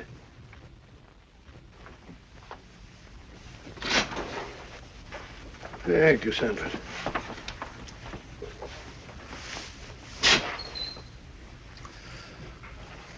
Holmes. But the wireless said your plane crashed. No survivors. It was shot down, Watson. I don't understand. I'm terribly sorry, old fellow. I meant you to know the truth at the earliest possible moment. But, as you know, I have a dislike of plans ready-made by other people. They have a habit of becoming too widely known, and that convenient accident to the original plane merely confirmed my suspicions. You mean you intended to take the boat all along? Certainly. I made the arrangements for the Prime Minister while you were at Baker Street packing. Well, why didn't you tell me? Why let me make a fool of myself? You didn't make a fool of yourself. No one could possibly have known from your manner in coming aboard that our young friend here and I were lying hidden below until the ship sailed. Your Majesty. You mean, your nephew, Nikolas Watson. What? Oh, yes, of course, yes, of course. It's my nephew, Nikolas. As I suspected, old fellow, our enemies acted promptly and ruthlessly, and it's only a matter of time till they find the wreckage of the plane and discover that we're not on it. Well, that may explain something, Holmes. There's a woman on board who carries a revolver in a handbag. She calls herself Dunham, Miss Agatha Dunham. If she is a she, from the look of her, I wouldn't be surprised if some man dressed up. Oh, it's not very uncommon for a woman traveling alone to carry a revolver. Yes, but there's another thing, Holmes. I just heard a very suspicious conversation between 2 men in the smoking room. Something about a fanatical faction and the body of a king. Oh. I'd hoped my stratagem might give us breathing space for a day or two. What do you propose to do, Holmes? I've made arrangements to hand Nikolas over to his friends in Algiers, the ship's first stop. They have the means to ensure the completion of this journey in safety. After which you and Dr. Watson will be able to continue with your interrupted holiday. After which we shall both need some relaxation. From the look of it, old fellow, you've already started. What do you mean, Holmes? Along the lines of relaxation, I mean. Brunette, young, beautiful. Oh, so in effect, you're right, but how do you know? Brunettes. And I pay sufficient credit to your good taste to take the beautiful for granted.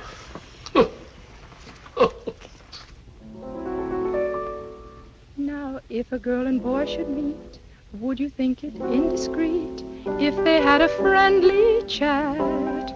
I'm sure you'd find there isn't any harm in that. If they met again at 4, had a cup of tea or more, then he said he liked your hat, I'm sure you'd find there isn't any harm in that. He holds your hand, he thinks you're grand, love takes command.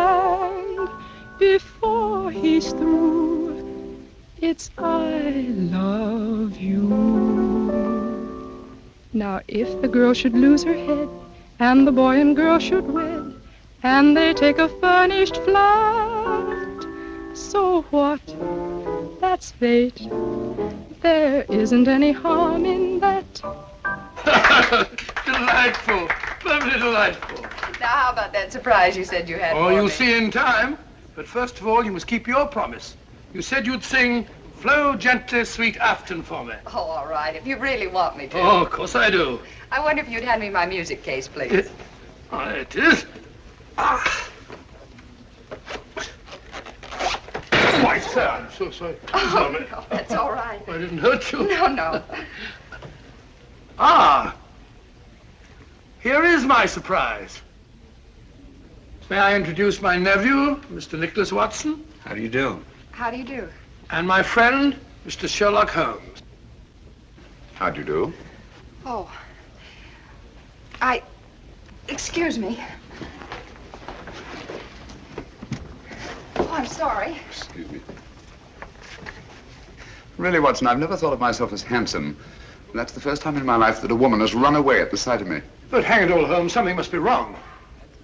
Obviously. Can you have a sherry? Please. No, Hank. Had you told her that I was on board? No, I just told her tonight that I had a surprise for her. Seems to be rather an understatement. 2 sherries, please. Yes, sir. I don't understand it, Holmes. She seems such a nice girl. And she sings charmingly. My dear fellow, musical talent is hardly evidence of innocence. As a matter of fact, the late Professor Moriarty was a virtuoso on the bassoon. Thank you. Incidentally, under no circumstances is Nicholas to be left alone at any time or for any reason. Well, what are you going to do, Holmes? At the moment, nothing. I shall leave the first move to my antagonists. Cheers.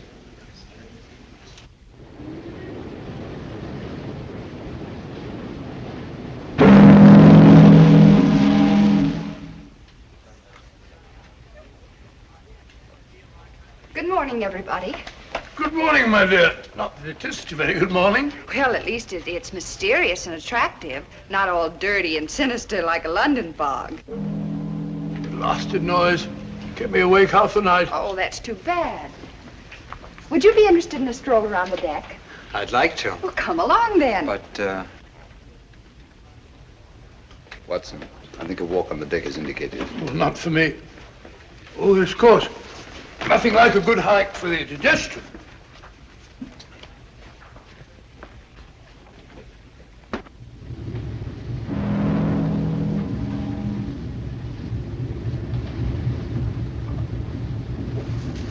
It's funny. Thought I've gone far.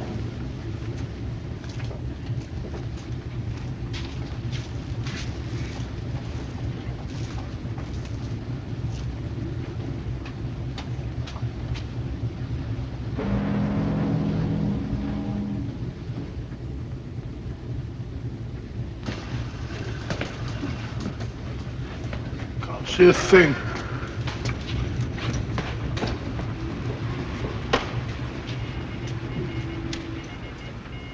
But I don't dare entrust a message like that to the wireless. It might fall into the wrong hands. Nevertheless, we should get in touch with someone in authority at once. After all, there should be 3 bodies, not just 1. We were told to use our own judgment about the best way to... Pardon me, gentlemen. Have you by any chance seen Miss Woodbury and... Sorry, we haven't.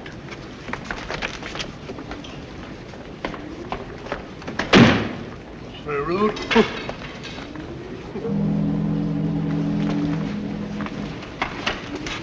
Nicholas!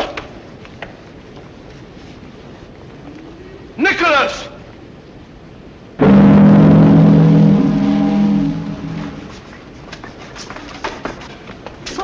Good morning, Ducky. Good morning. You're looking depressingly healthy. Rather. 3-mile hike before each meal, old boy. I know. Good for the digestion. You haven't by any chance seen Miss Woodbury and my nephew, have you? Don't tell me you've lost the dear boy. The question is not, have I lost the dear boy, but have you seen him? Come, Doctor, a hunting we will go. Yes, I've already been this way. You know, there's something fascinating about fog at sea. Gets you just as wet. Really is thick, isn't it?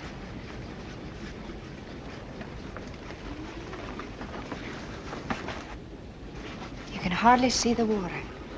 It looks ominous. Yes, doesn't it? You're right about it being wet. You know, I have a feeling my nose is a sight. It's a very pretty nose. Oh, liar. Oh, look out.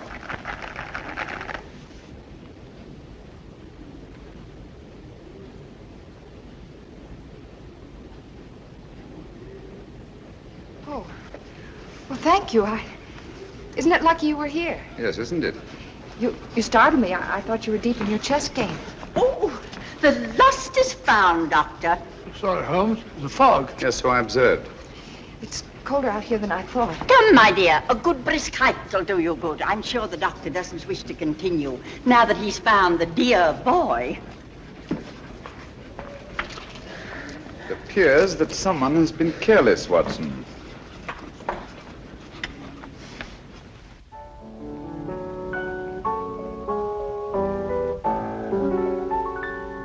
Cross my heart, I always will love you, put nothing above you. Cross my heart, cross my heart, I'll hold you forever. I promise we never will part. With you, the trees in winter will look green to me. What you will mean to me can never be told.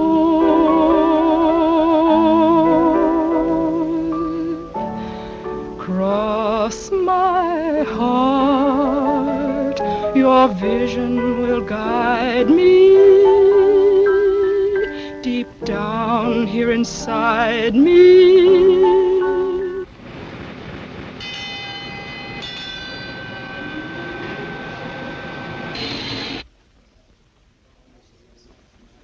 What's up? Excuse me.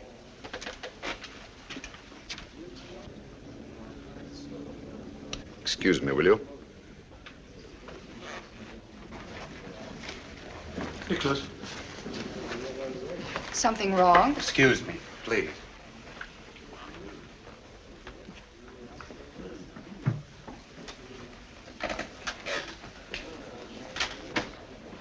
We're off Lisbon. Lisbon? We're not supposed to stop there, are we? I rather fancied we'd be getting some unexpected passengers aboard about now. Yes, I think added caution is indicated.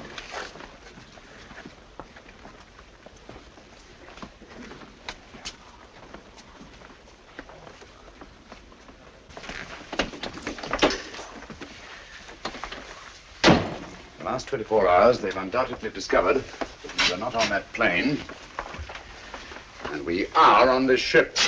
Well, those fellows, Kingston and Jerry, were outside the wireless room today. They said something about communicating with someone in authority. Could they? Possibly. Nicholas, Dr. Watson and I are going on deck again. I'm rather anxious to see who's coming aboard. Lock the door, will you? And don't open it, except to Dr. Watson or myself. Right.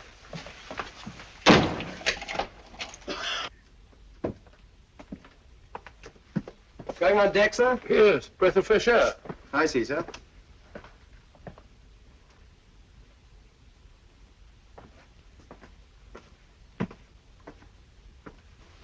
Holmes, did it occur to you that steward behaved rather suspiciously? Quite.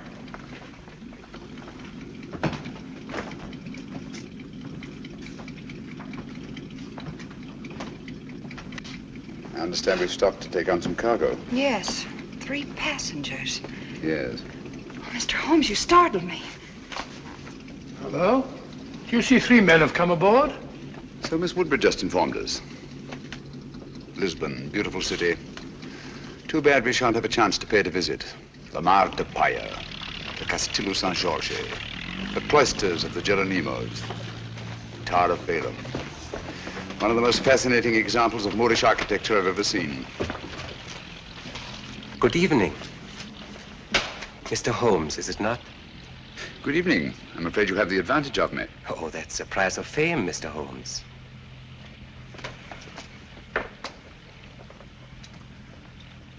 Who on earth's that? I don't know, but I've seen his face before somewhere.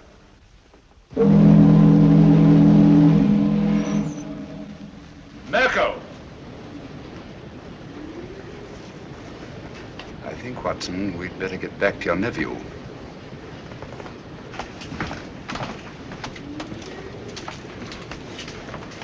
This way, it's quicker.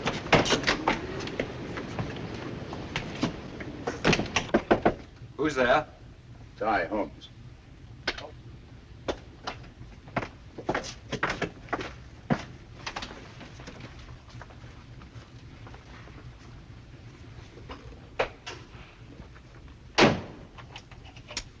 Nicholas, I want you to move in with Dr. Watson until we reach our destination. Understand? Certainly, Mr. Holmes. I think you want to keep him under your eye.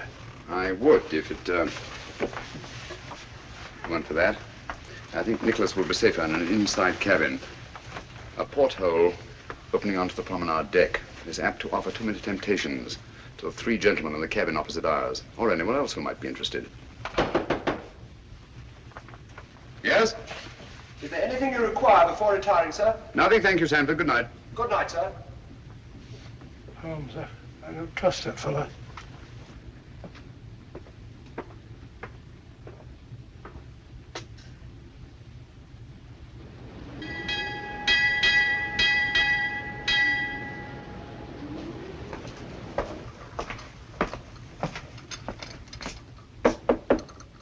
Yes?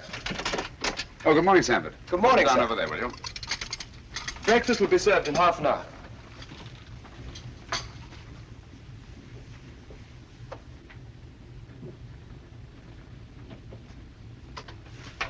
Coffee.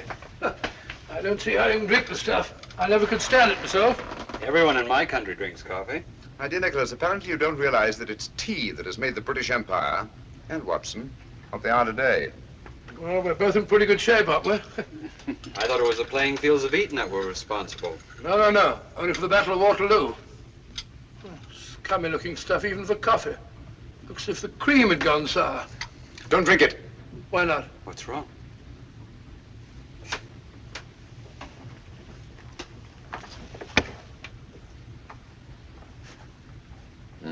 It's fortunate that you take cream with your coffee, Nicholas. I don't understand. It happens to be an idiosyncrasy of the cyanic acid group. It breaks up fat into globules. Cyanic acid? Do you mean to say that Nicholas was almost poisoned under our very eyes? If it hadn't been for the telltale appearance of the cream. Cold-blooded murder. Men who have engineered one assassination, Watson, will not stop at another. I owe you my life, Mr. Holmes. No, not me. Dr. Watson, with his keen sense of observation. Oh, thank you, Holmes. Has it occurred to you that steward chap was the only one who knows that you and I take tea and he takes coffee? You don't suppose Sheila? Possibly. Poison is a woman's weapon. A woman's weapon? That might include that Dunham woman, if she is a woman. Mm-hmm. Oh, we mustn't overlook that little bearded fellow and his goggle-eyed friend. And don't forget the three charming gentlemen who came aboard last night. Good shot, Watson. Oh, thanks, old fellow. Was lucky, Dr. Watson. Not luck. Skill, Mr. Murner. Mirko, if you don't mind. M-I-R-K-O. Oh, sorry, old bean. Your turn, Mr. Holmes.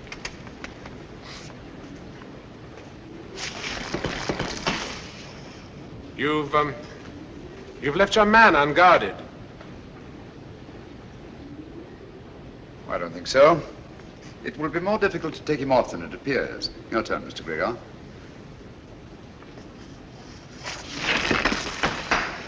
Oh, tough luck, partner. Unfortunate. And yet sometimes to leave a man unguarded may be a skillful trap for one's opponents. You flatter me, Mr. Gregor. I'm not as clever a player as that. You're too modest, Mr. Holmes.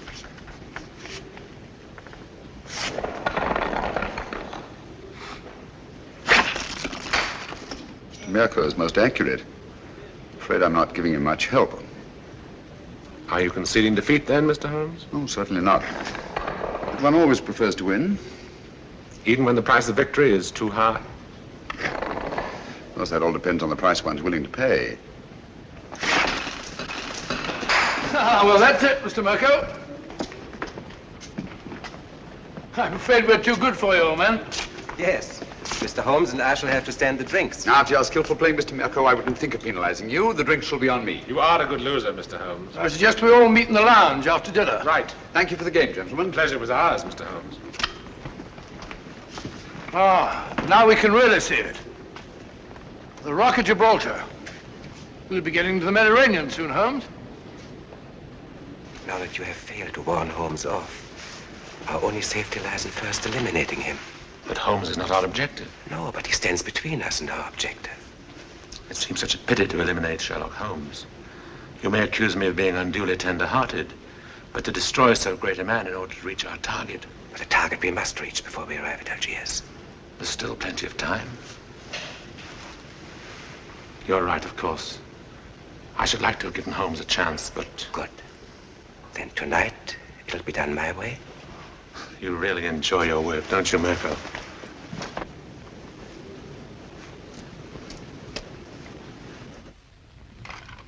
I promise you that Mirko is more than competent. We cannot afford to take chances. And Nikolas must be disposed of before we reach Algiers. That's because you don't know Mirko. I've used him before, and I promise you, he never fails. Because your strong-arm methods are apt to be too noisy. With Mirko, it's swift and silent. Understand? Satisfied? I'm sure Mr. Gubeck is convinced.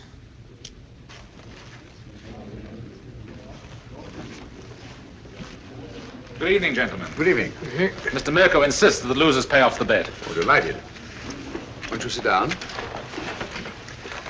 What do you have? A brandy, I think. Brandy. Whiskey and soda for me. Stuart, whiskey and soda and 3 brandies, please. Penalty for losing the game. No ice in mine for Stuart. I can't think why they ruin good whiskey by putting ice in it. You see, Mr. Holmes, losing the game always carries a penalty, sometimes greater than others. Well, if one isn't willing to pay the penalty, one shouldn't play the game. Yeah. Thank you. Your health and long life. Thank you.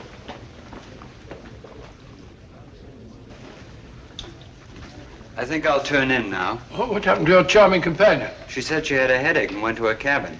I think it's time we all turned in. Gentlemen, I bid you good night. 10:20. That's a good idea. Good night. Good night. Good night, gentlemen. Sit down. There's no hurry.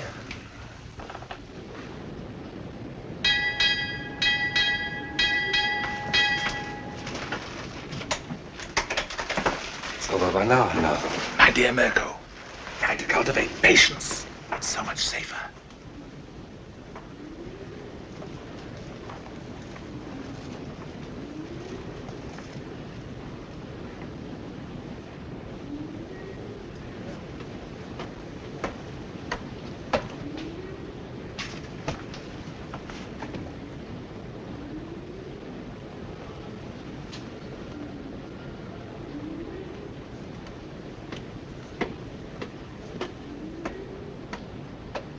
Stand out the light.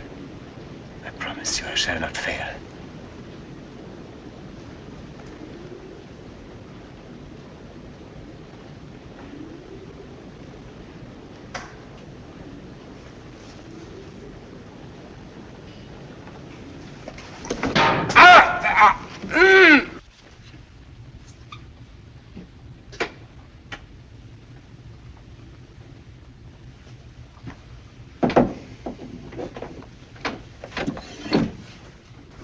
Unfortunate, Mr. Mirko. These porthole covers are notoriously treacherous. I'm afraid you've broken your wrist. You pig! You shouldn't have played shuffleboard today, you know. When I saw that skillful hand on an erringly accurate eye of yours, I remembered the circus Medrano in Paris and your amazing exhibition of knife throwing. Good night.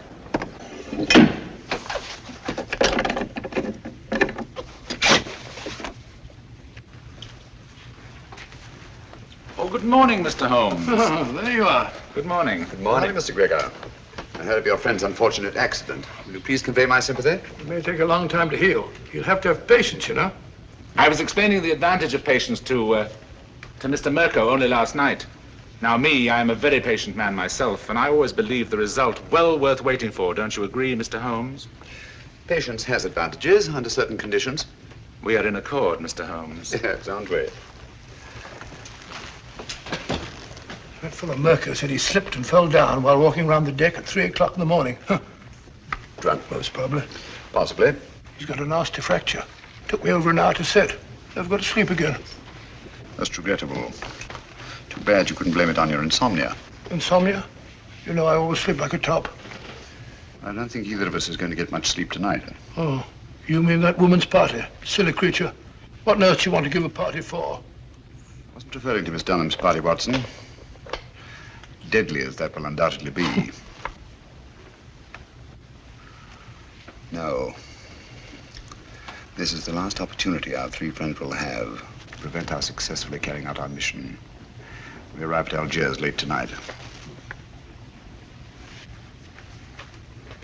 Good morning, my dear. I should say the young lady isn't looking forward to arriving in Algiers with any very great pleasure. Have you noticed, Watson, she hasn't let our music case out of her sight since our first meeting? Well, now that you mention it, yes. I want you to ask her to sing Flow Gently, Sweet Afton. If she makes some excuse, ask her if the music isn't in her case. Leave the rest to me. I think you'll see an interesting reaction. I'll do it now.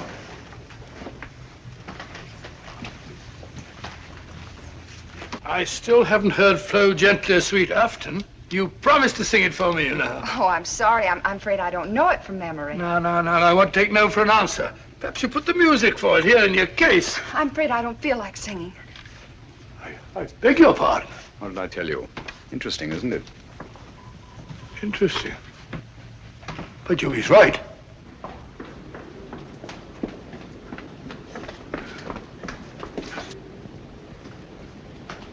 Oh.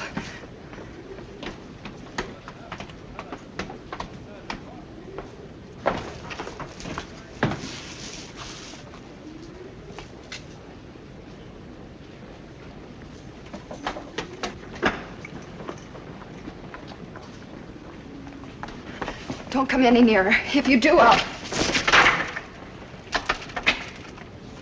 I won't come any nearer, I promise. But, may I talk to you? My dear Sheila, I don't know yet just what you're in such mortal terror of, but I'm sure that whatever it is, you are an innocent victim. I don't know what you're talking. Well, to begin with, the way you acted the first time you saw me was a bit of a blow to my vanity, you know. Men are such vain creatures, aren't they? So I prefer to think that it was something unexpected that you found in your music case that caused you to react in such fashion. I saw nothing. Oh, come now, you must have. And since the quickest way to relieve fear is to share the cause of it with someone else, please forgive me if I attempt to find out just what it is that your music case contains. But I told you... Wait a minute. Come along, won't you? Please.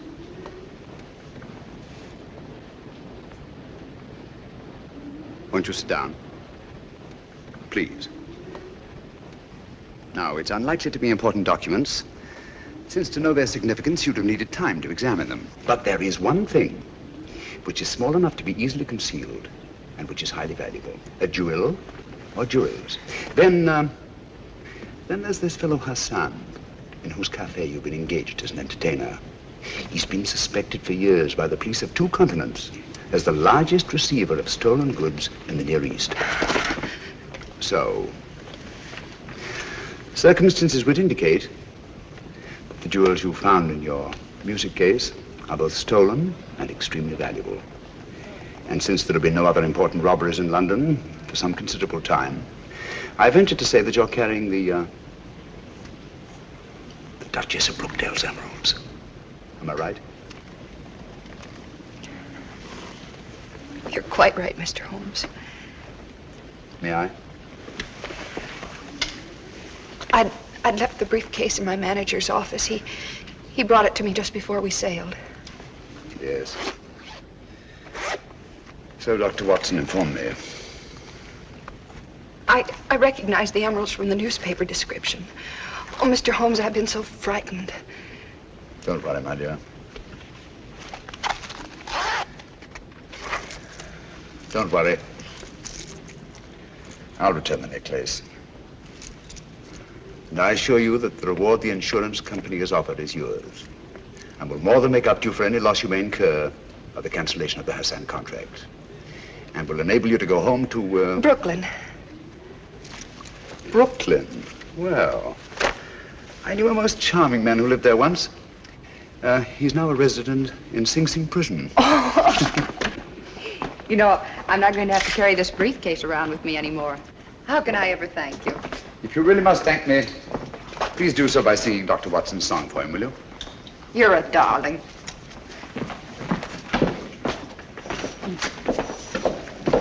Extraordinary sight. Elementary, my dear fellow, and very pleasant.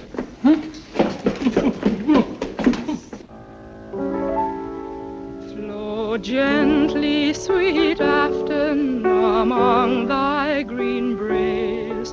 Flow gently, I'll sing thee a song in thy praise.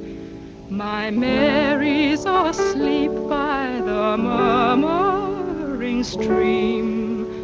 Flow gently, sweet Afton, disturb not her dream. Good evening. Good evening. Oh, that looks very nice, steward. Oh, may I help you? No, I want to put these favors around myself. I want to rearrange the seating. See? I'm using them as place cards. I've written a name on each. That nice fat gentleman. It was his suggestion. Hope nothing goes wrong. Nothing will go wrong this time, my dear Mirko.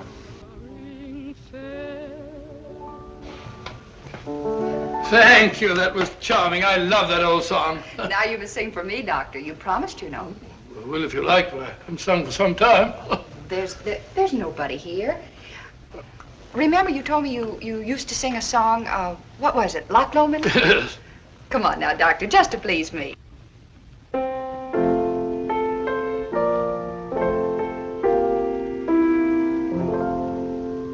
By yon bonny banks and by yon bonny braes, where the sun shines bright on Loch Lomond, where Nicholas, Dr. Watson, and this is me.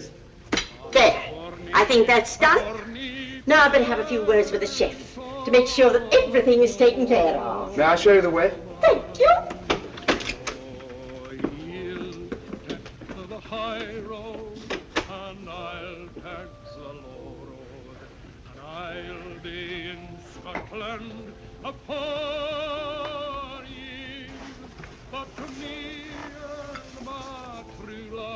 Hardly any difference.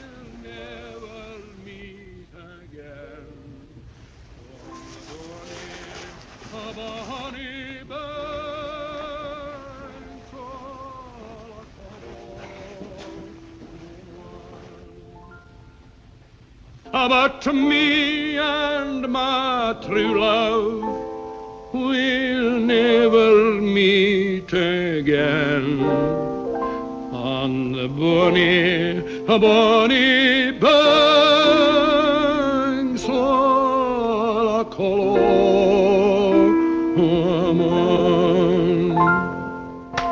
Bravo, Watson, bravo! I've heard words singing at the Albert Hall. I didn't know you were there. Afraid my voice is a bit rusty. You're just being modest, Dr. Watson. It was delightful, eh, Georgie? Oh, delightful. My dear Kingston, why would they have constructed it so large if it were not to accommodate 3 bottles? Watson, have you met Mr. Kingston and Mr. Jodrey? I've seen them about. Mr. Kingston and Mr. Jodrey are archaeologists. They're going to Egypt to excavate a tomb. And we've just received a wireless that the British government, Egyptian government, has granted its permission.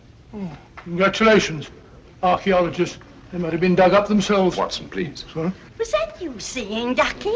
I could hear you in the galley. Capital. Really it was. What was it? Well, it was... Oh, it doesn't matter. Well, is everybody ready? The festive board awaits. Let's go. We'll have a wonderful time, Ducky. You observe I've rearranged the seating order. Why, say, Ducky, you're this end, next to me. You're at the other end of the table. Oh, here we are. I'm not going to let you off, you know. Let me off what? This is our last night together. And you've been promising the whole voyage to tell me about one of Sherlock Holmes' adventures. Please do. Oh, isn't it a little early? No. Haven't we got a better wait till after dinner? Well, why not start now? All right, now, let's see. Did any of you ever hear of the giant rat of Sumatra? Oh, no, but it sounds terribly gruesome. It certainly was. It never got in the papers at the time. Too delicate a matter. I don't suppose it'll do any harm to tell it now. It all began one evening in Baker Street. Holmes and I were sitting in our rooms when suddenly the door opened slowly and in walked... Sit down. You're quite safe here. I wish it would happen. I don't like the suspense. My dear Mirko, as I have said before, patience is an admirable quality. You should cultivate it. One of the old pea soupers, very rare these. Oh, take it away, thank you. Now, I hope you all understand the topography of the place. It's important, devilishly important. Now, let me see if I get it straight. Between these two knives is the Thames. That's right, it's the Thames. And the cruet is the warehouse. The warehouse, that's right. And this boat is the salt cellar. No, the salt cellar's a boat. Oh, the salt cellar's a boat, of course. No. The salt cellar's the boat. Come on, Sheila, where's your hat? Oh, I'm sorry. I was listening to your uncle's story. Here. Oh, dear, nothing happened. Here, take mine. Oh, no, you don't. No, this time I'm not taking any chances. I'm going to do it all myself. Wait a minute. I don't think there's a hat in that one. Why don't you take mine? I never wear paper hats. Oh, well, thank you, Mr. Holmes, but I'm sorry you won't wear it yourself. I'm sure it'd be very becoming. As I was saying, Holmes and I crept down the alley between the sinister-looking warehouses. This stalk of celery is Holmes. This bit of cheese is me. Oh, ducky. But when we reached the end of the alley, there was a blank wall, so we had to retrace our steps. There was nothing else to do. Was it a high wall? High, it was about 6 foot high. I tried to climb it, but I said to Holmes, it's absolutely ludicrous. So he said to me, Watson, there's nothing else for it. And back we turned. Oh, and down we went again. Something has gone wrong. They've been down there for... Keep quiet. It's at Holmes, I tell you. We should have got rid of him.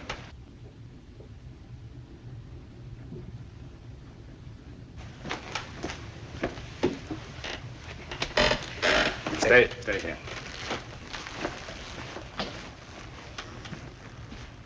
Good evening, Mr. Holmes. Good evening. Party over so soon? No, I don't think so. I imagine the festivities are in full swing. I just don't happen to be much of a hand at small talk and paper hats. Oh, that's too bad.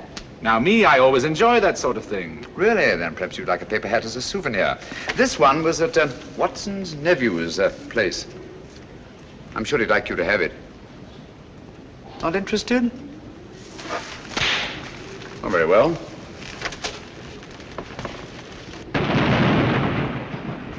That's curious. Good evening, Mr. Mirko. Nothing will go wrong this time, my dear Mirko. And after a desperate chase up the river, in a police launch, the Star had finally apprehended the miscreants off Wapping. The freighter was towed out to sea and blown up. And London, all England for that matter, was saved from the terrible menace of the giant rat of Sumatra. Oh, thank you very much. I don't think I left anything out, did I, Holmes? I beg your pardon? You were listening very closely. I asked you if I omitted anything. I don't think so. Nothing ever escapes your eagle eye. Oh, really? Thanks so much. Ah, here's my soup at last. Oh, getting hungry. Wait a minute. Pardon me.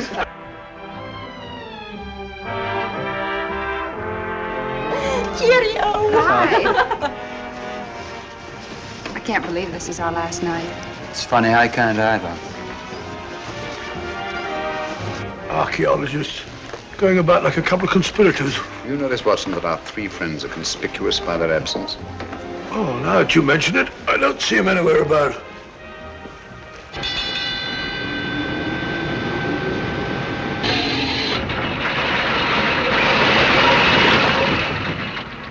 Hello. We've stopped. Yes, we're off Algiers at last. Thank heavens for that. We haven't yet delivered His Majesty in safety. I'm afraid I'll have to take Nikolas away. So early, but nobody's getting off the boat until morning. I'm sorry, I have a lot of packing to do. Oh, I see. Good night. Good night. Good night. Good night. Are you having a good time? Oh, yes, he's wonderful. Eh? Oh, yes, it's been wonderful. Oh, has it?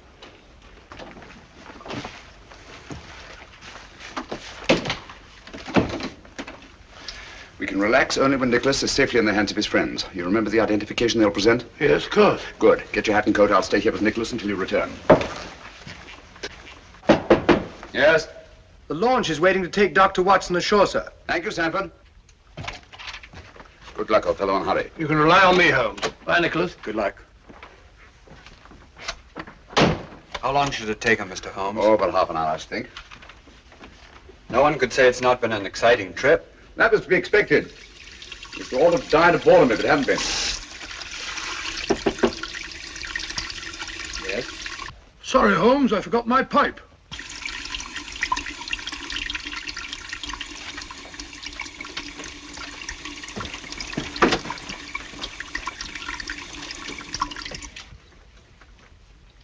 Don't do anything foolish, Mr. Holmes. I dare say you're surprised to see me, aren't you? In a way, yes. Impersonations are a hobby of mine. After Dr. Watson left the cabin, I managed to simulate his voice at the door. It was quite good. However, it was fortunate that you didn't hear it. Yes, isn't it? I think you must concede, Mr. Holmes, that the last trick of the game is mine. Quebec! Our object now is not to kill Mr. Holmes, but to get the other one off the boat as quickly as possible.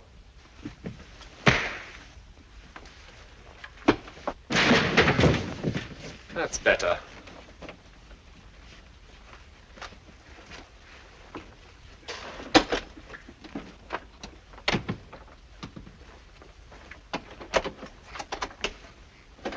Come on.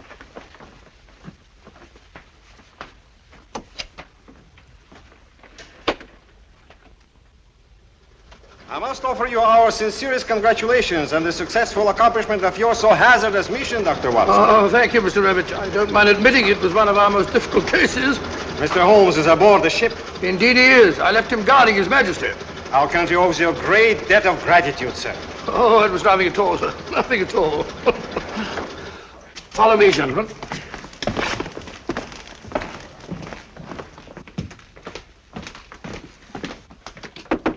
Holmes! Holmes!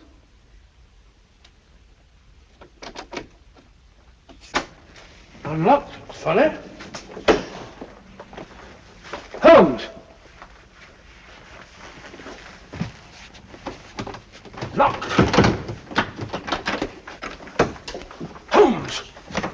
What has happened? Where's Nikolas? Where is he? Excuse me.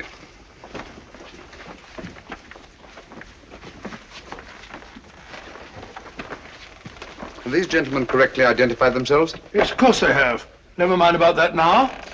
Ring for the steward, will you, Watson? Well, where's Nikolas? What have you done with him? Mr. Holmes, what has happened? Dr. Watson assured us His Majesty would be safe under your guard. Look here, Holmes, there must be some explanation. Gentlemen, I'm rather pained at your evident lack of confidence in me.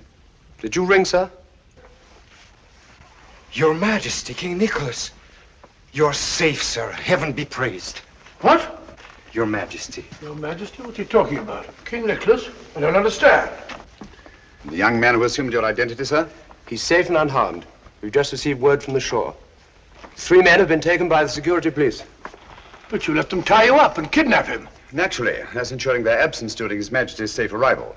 I can't thank you enough, Mr. Holmes. Your Majesty's safe arrival is thanks enough for me. And you too, Dr. Watson. Thank you, sir. We had best be starting without further delay. Goodbye, Your Majesty. And Dr. Watson and I will not forget that we've had the unusual distinction of having our breakfast served to us in bed by a king. Your Majesty. Goodbye, gentlemen. Thank Goodbye, you. sir.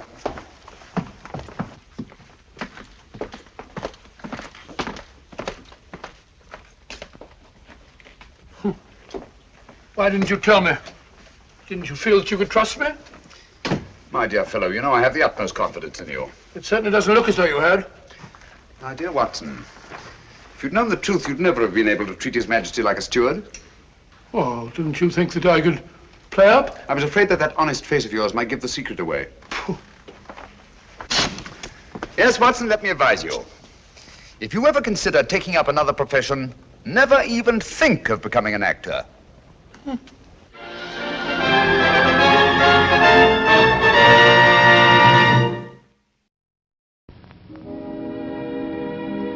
And now, folks, it's time to say goodnight. We sincerely appreciate your patronage and hope we've succeeded in bringing you an enjoyable evening of entertainment. Please drive home carefully and come back again soon. Good night.